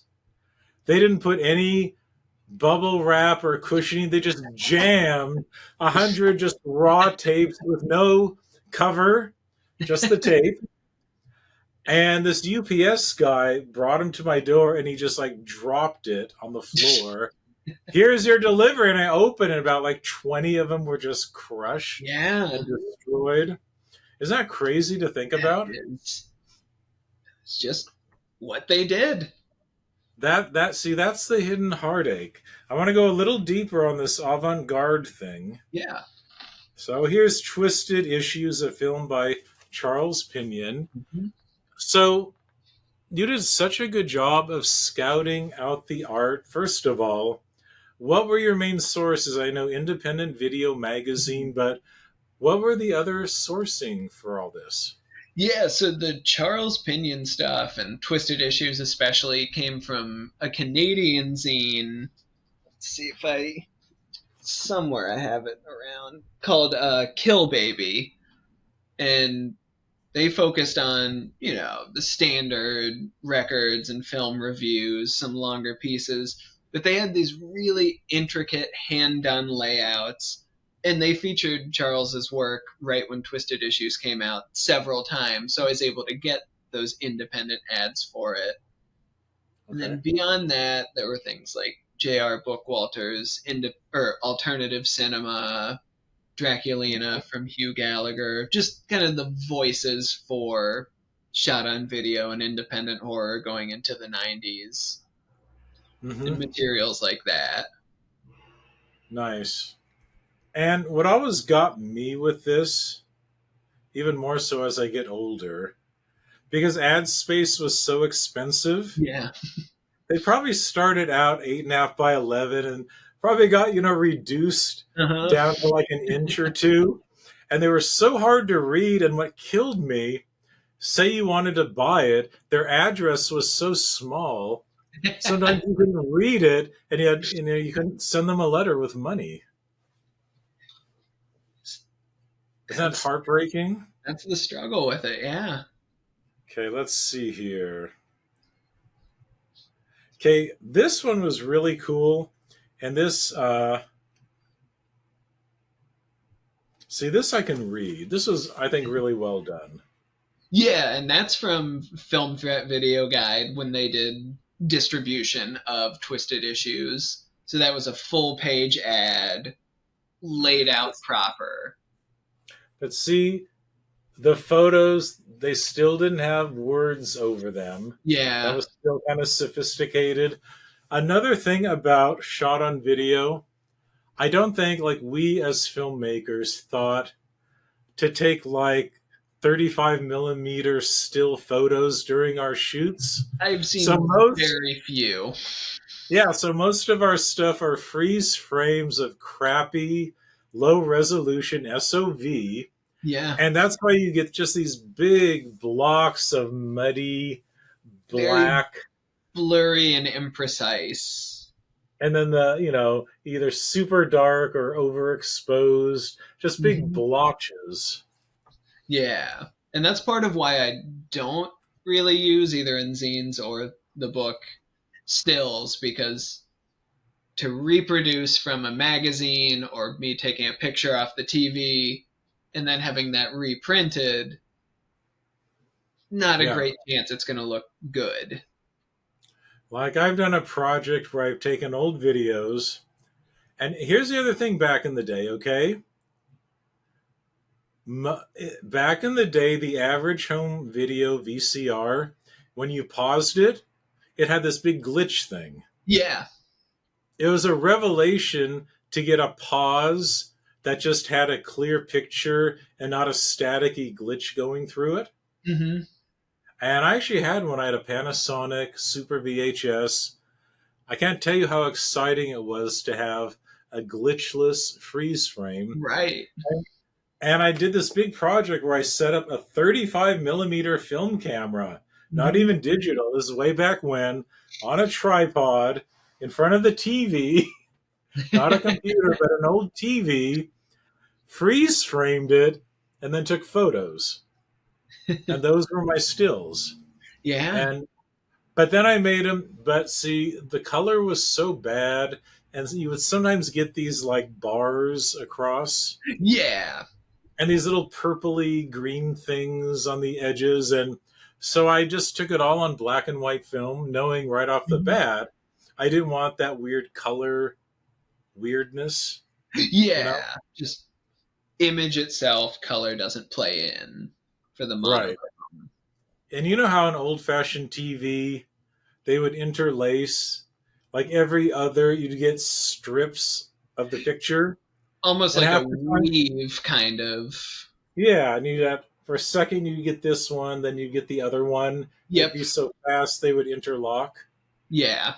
interwoven. Okay, you love this guy.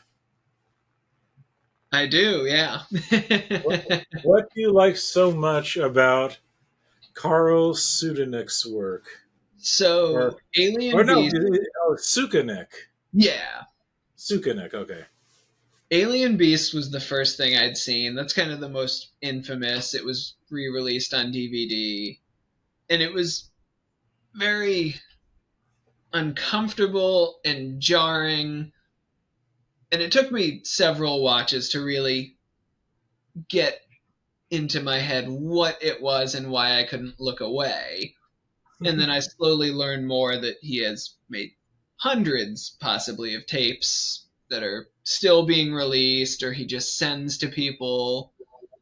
And there's this very intimate diaristic function that I think just completely matches what a lot of explicitly avant-garde filmmakers do with their work, but because of his rudimentary construction of the film and the weird fantastical elements he brings to it, doesn't really get acknowledged on that same level. So is part of it attempting what he's attempting on the low budget, just the audacity of trying to even do it? That is certainly part of it. And then just the way that the films come out, whether they're, conceived as such or they just come out so mangled, the sum of all these parts is just kind of incredible. Even as much as it makes your skin crawl at times or you feel like you're knowing too much, it's this expression against all odds without caring who knows or sees and what they're seeing.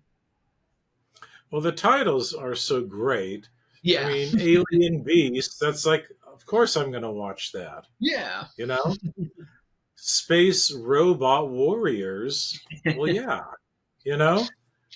But there's a sense of fun. There's a promise of fun and not taking themselves too seriously. Mm-hmm. Okay. I love this one. For Mutant Massacre 2, this is the only description: blood, nudity, violence. Yeah.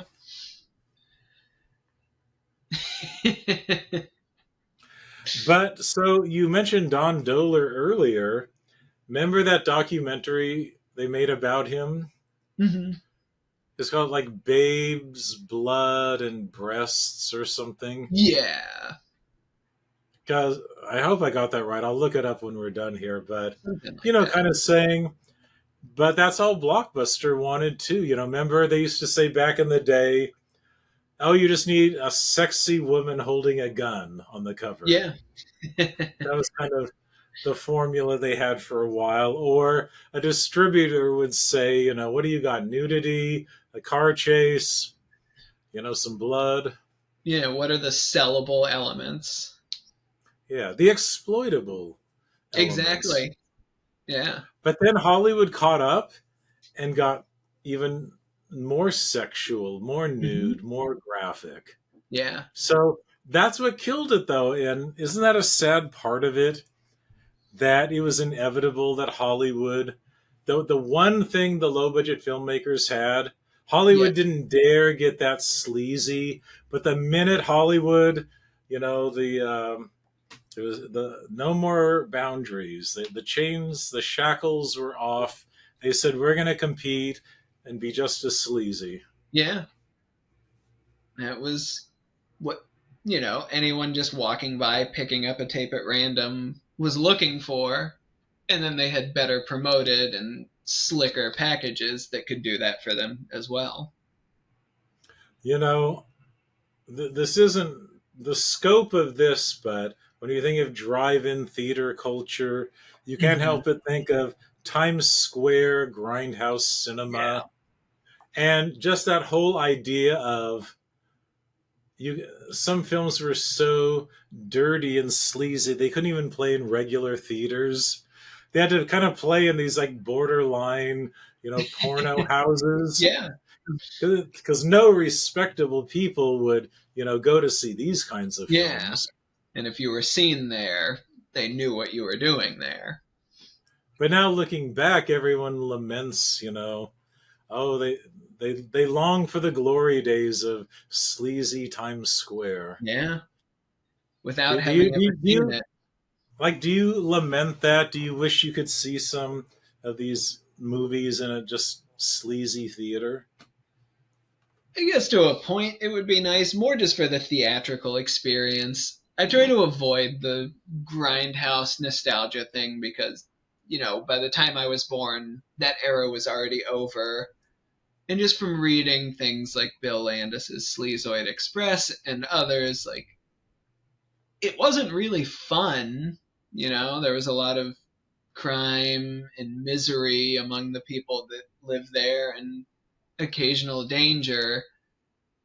So, I don't know, I think it's kind of misguided at times. I think what people want to mythologize and lament is the fact that there were once outlets that played these films, whereas that no longer exists and hasn't for a while. But it ends up being the sleaze and the danger that gets played up when that's, not the chief element that interests me. You're so squeaky clean. Let's see. You love Sukanik. Let me see. So on here, from the conclusion, and you're just talking about Pinion and Sukanik. Although their works are distinctive, both Pinion and Sukanik owe a debt to avant-garde pioneers. Pioneers Darren, Maya Darren, Yep. and Stan Brackage for creating new methods of unconventional personal expression. So let's just kind of sum up here the kind of melding of, not just like experimental filmmakers who came before SOV, avant-garde. Do you see SOV as part of that whole line of avant-garde and experimental cinema? I think some films, obviously the two I discuss in that chapter, and then there are plenty of other examples, certainly are part of that lineage, but to call something like Splatter Farm or Todd Sheets' Zombie Bloodbath experimental, that doesn't hold water. They're constructed as narrative commercial films. Mm-hmm. So I don't think it's an exclusive, but there are examples where that overlap is definitely justified. Mm-hmm. But sometimes art comes in spite of the filmmaker's intent. Do you think there are some SOV films that on the surface they just wanted to make a little slasher movie, but in spite of that, they actually did create some art?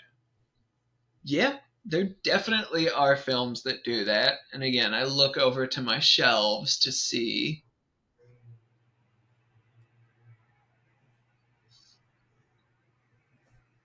All the examples popping out at me are, Super 8 or 16 millimeter, but there is a disconnection in something like Todd Cook's, say, The Dummy that he made a little bit after Demon Dolls, I talk about in the book, Mm-hmm. where it's not quite a slasher, but it's his Italian styled killer ventriloquist dummy movie.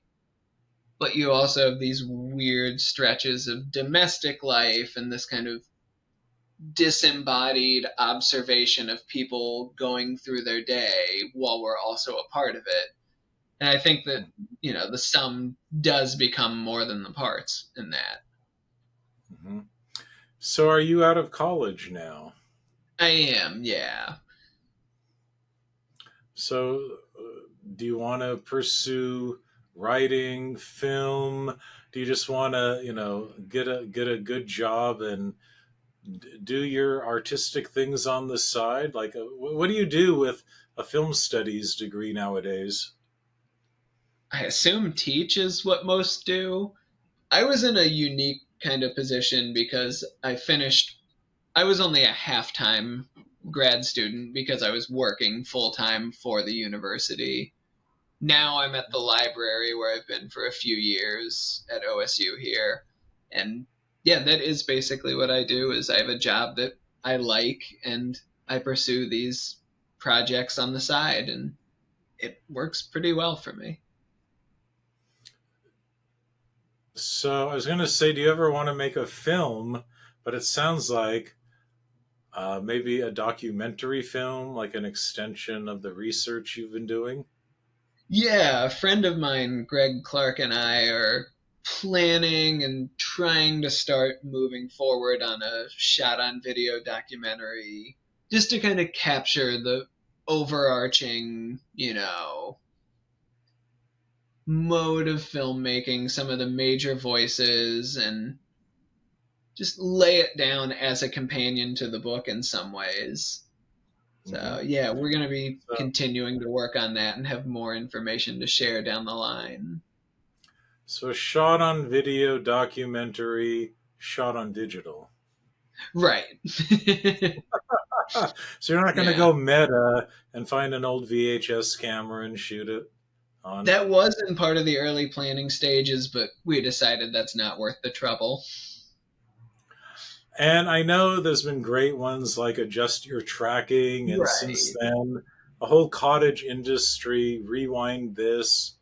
Will your scope be a little bit different? It'll be a little narrower just on a handful of filmmakers we're hoping to get in touch with and focusing on the creative and distribution aspects rather than, reception or collectors or that kind of thing. Because those other ones were more about the collectors. So Yeah, you want to be about the filmmakers. right. And just this, how it kind of formed a movement even without contact between the parties. I like that because these filmmakers are characters. Yeah, absolutely they are. A few of them are kind of dull. I'm just myself, but no.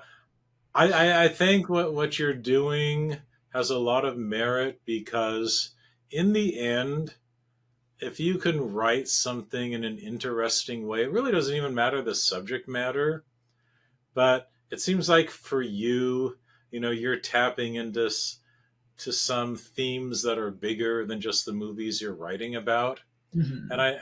I think for some reason I've been drawn to you talking about the avant-garde, and I think with punk rock and SOV, there is just something about corporate America doesn't have its hand in it. It's not manufactured. There's Mhm. something raw to it, and it seems like even though we have so much exposure, we can do anything with digital technology. The opposite is happening. We're all becoming more conformed Yeah, with online socialization, and it I seems do like think it's. so. Don't you think it's almost riskier than ever now to go out there with a unique voice? Yeah. And just I mentioned, like the state of film criticism now. There are less and less outlets. What I do is not going to be a career because I write about niche subjects with a limited range. Yeah, it is kind of harder, especially when, there are things like Letterboxd, which is where people go to for most of their communication on film, it seems like to me. Hmm. And so for these shot on video movies, if someone's like listening to you or reading your book and says, I'm so intrigued, Vincent, you've got me so excited, but I've never seen any, like what would be the handful of the classic SOV you would say, seek these out and start on these? Yeah, so like the ones that I usually like to recommend are Chester Turner's Tales from the Quaded Zone, of course. I know Black Devil Doll from Hell is the more infamous, but Quaded has something special, as I wrote about it. By the same merit, Todd Cook's Demon Dolls is a special one to me. Red Spirit Lake, of course, is one of the high watermarks overall, I think. And then just to get a taste for the outrageous possibilities, Splatter Farm is always a crowd pleaser. Mm-hmm. Excellent. Well, I want to give you the last word. So we probably exhausted everything and yet barely scratched the surface. Right. But Again, I love avant-garde, punk rock, SOV, the intersection. So for Mhm. you, moving, your 30s, this new decade, you'll obviously have more experience, become more mature, turn into an old man. But what are the parts of this you never want to lose and let go of from this DIY worldview? Honestly, the biggest thing is the discovery and just the possibility of knowing there's more out there, knowing there's always some avenue I can follow and pursue, and then challenging myself to give those things expression once I discover them or find the aspects in them that I want to share. That's really what it's about for me. Well, his name is Vincent Albarano. The book is Aesthetic Deviations. Isn't that cool? And the amazing Nouveau Neo zine. It's got a really long title: Subterranean Cinema, Missing Pieces of the U.S. Video Underground. Really appreciate you taking. Oh my God, we're 2 minutes away from the 4 hour mark. I think we've tied with Dan Kinham. So good All job, right. Vincent. Yeah. And No, this was great. I had a blast.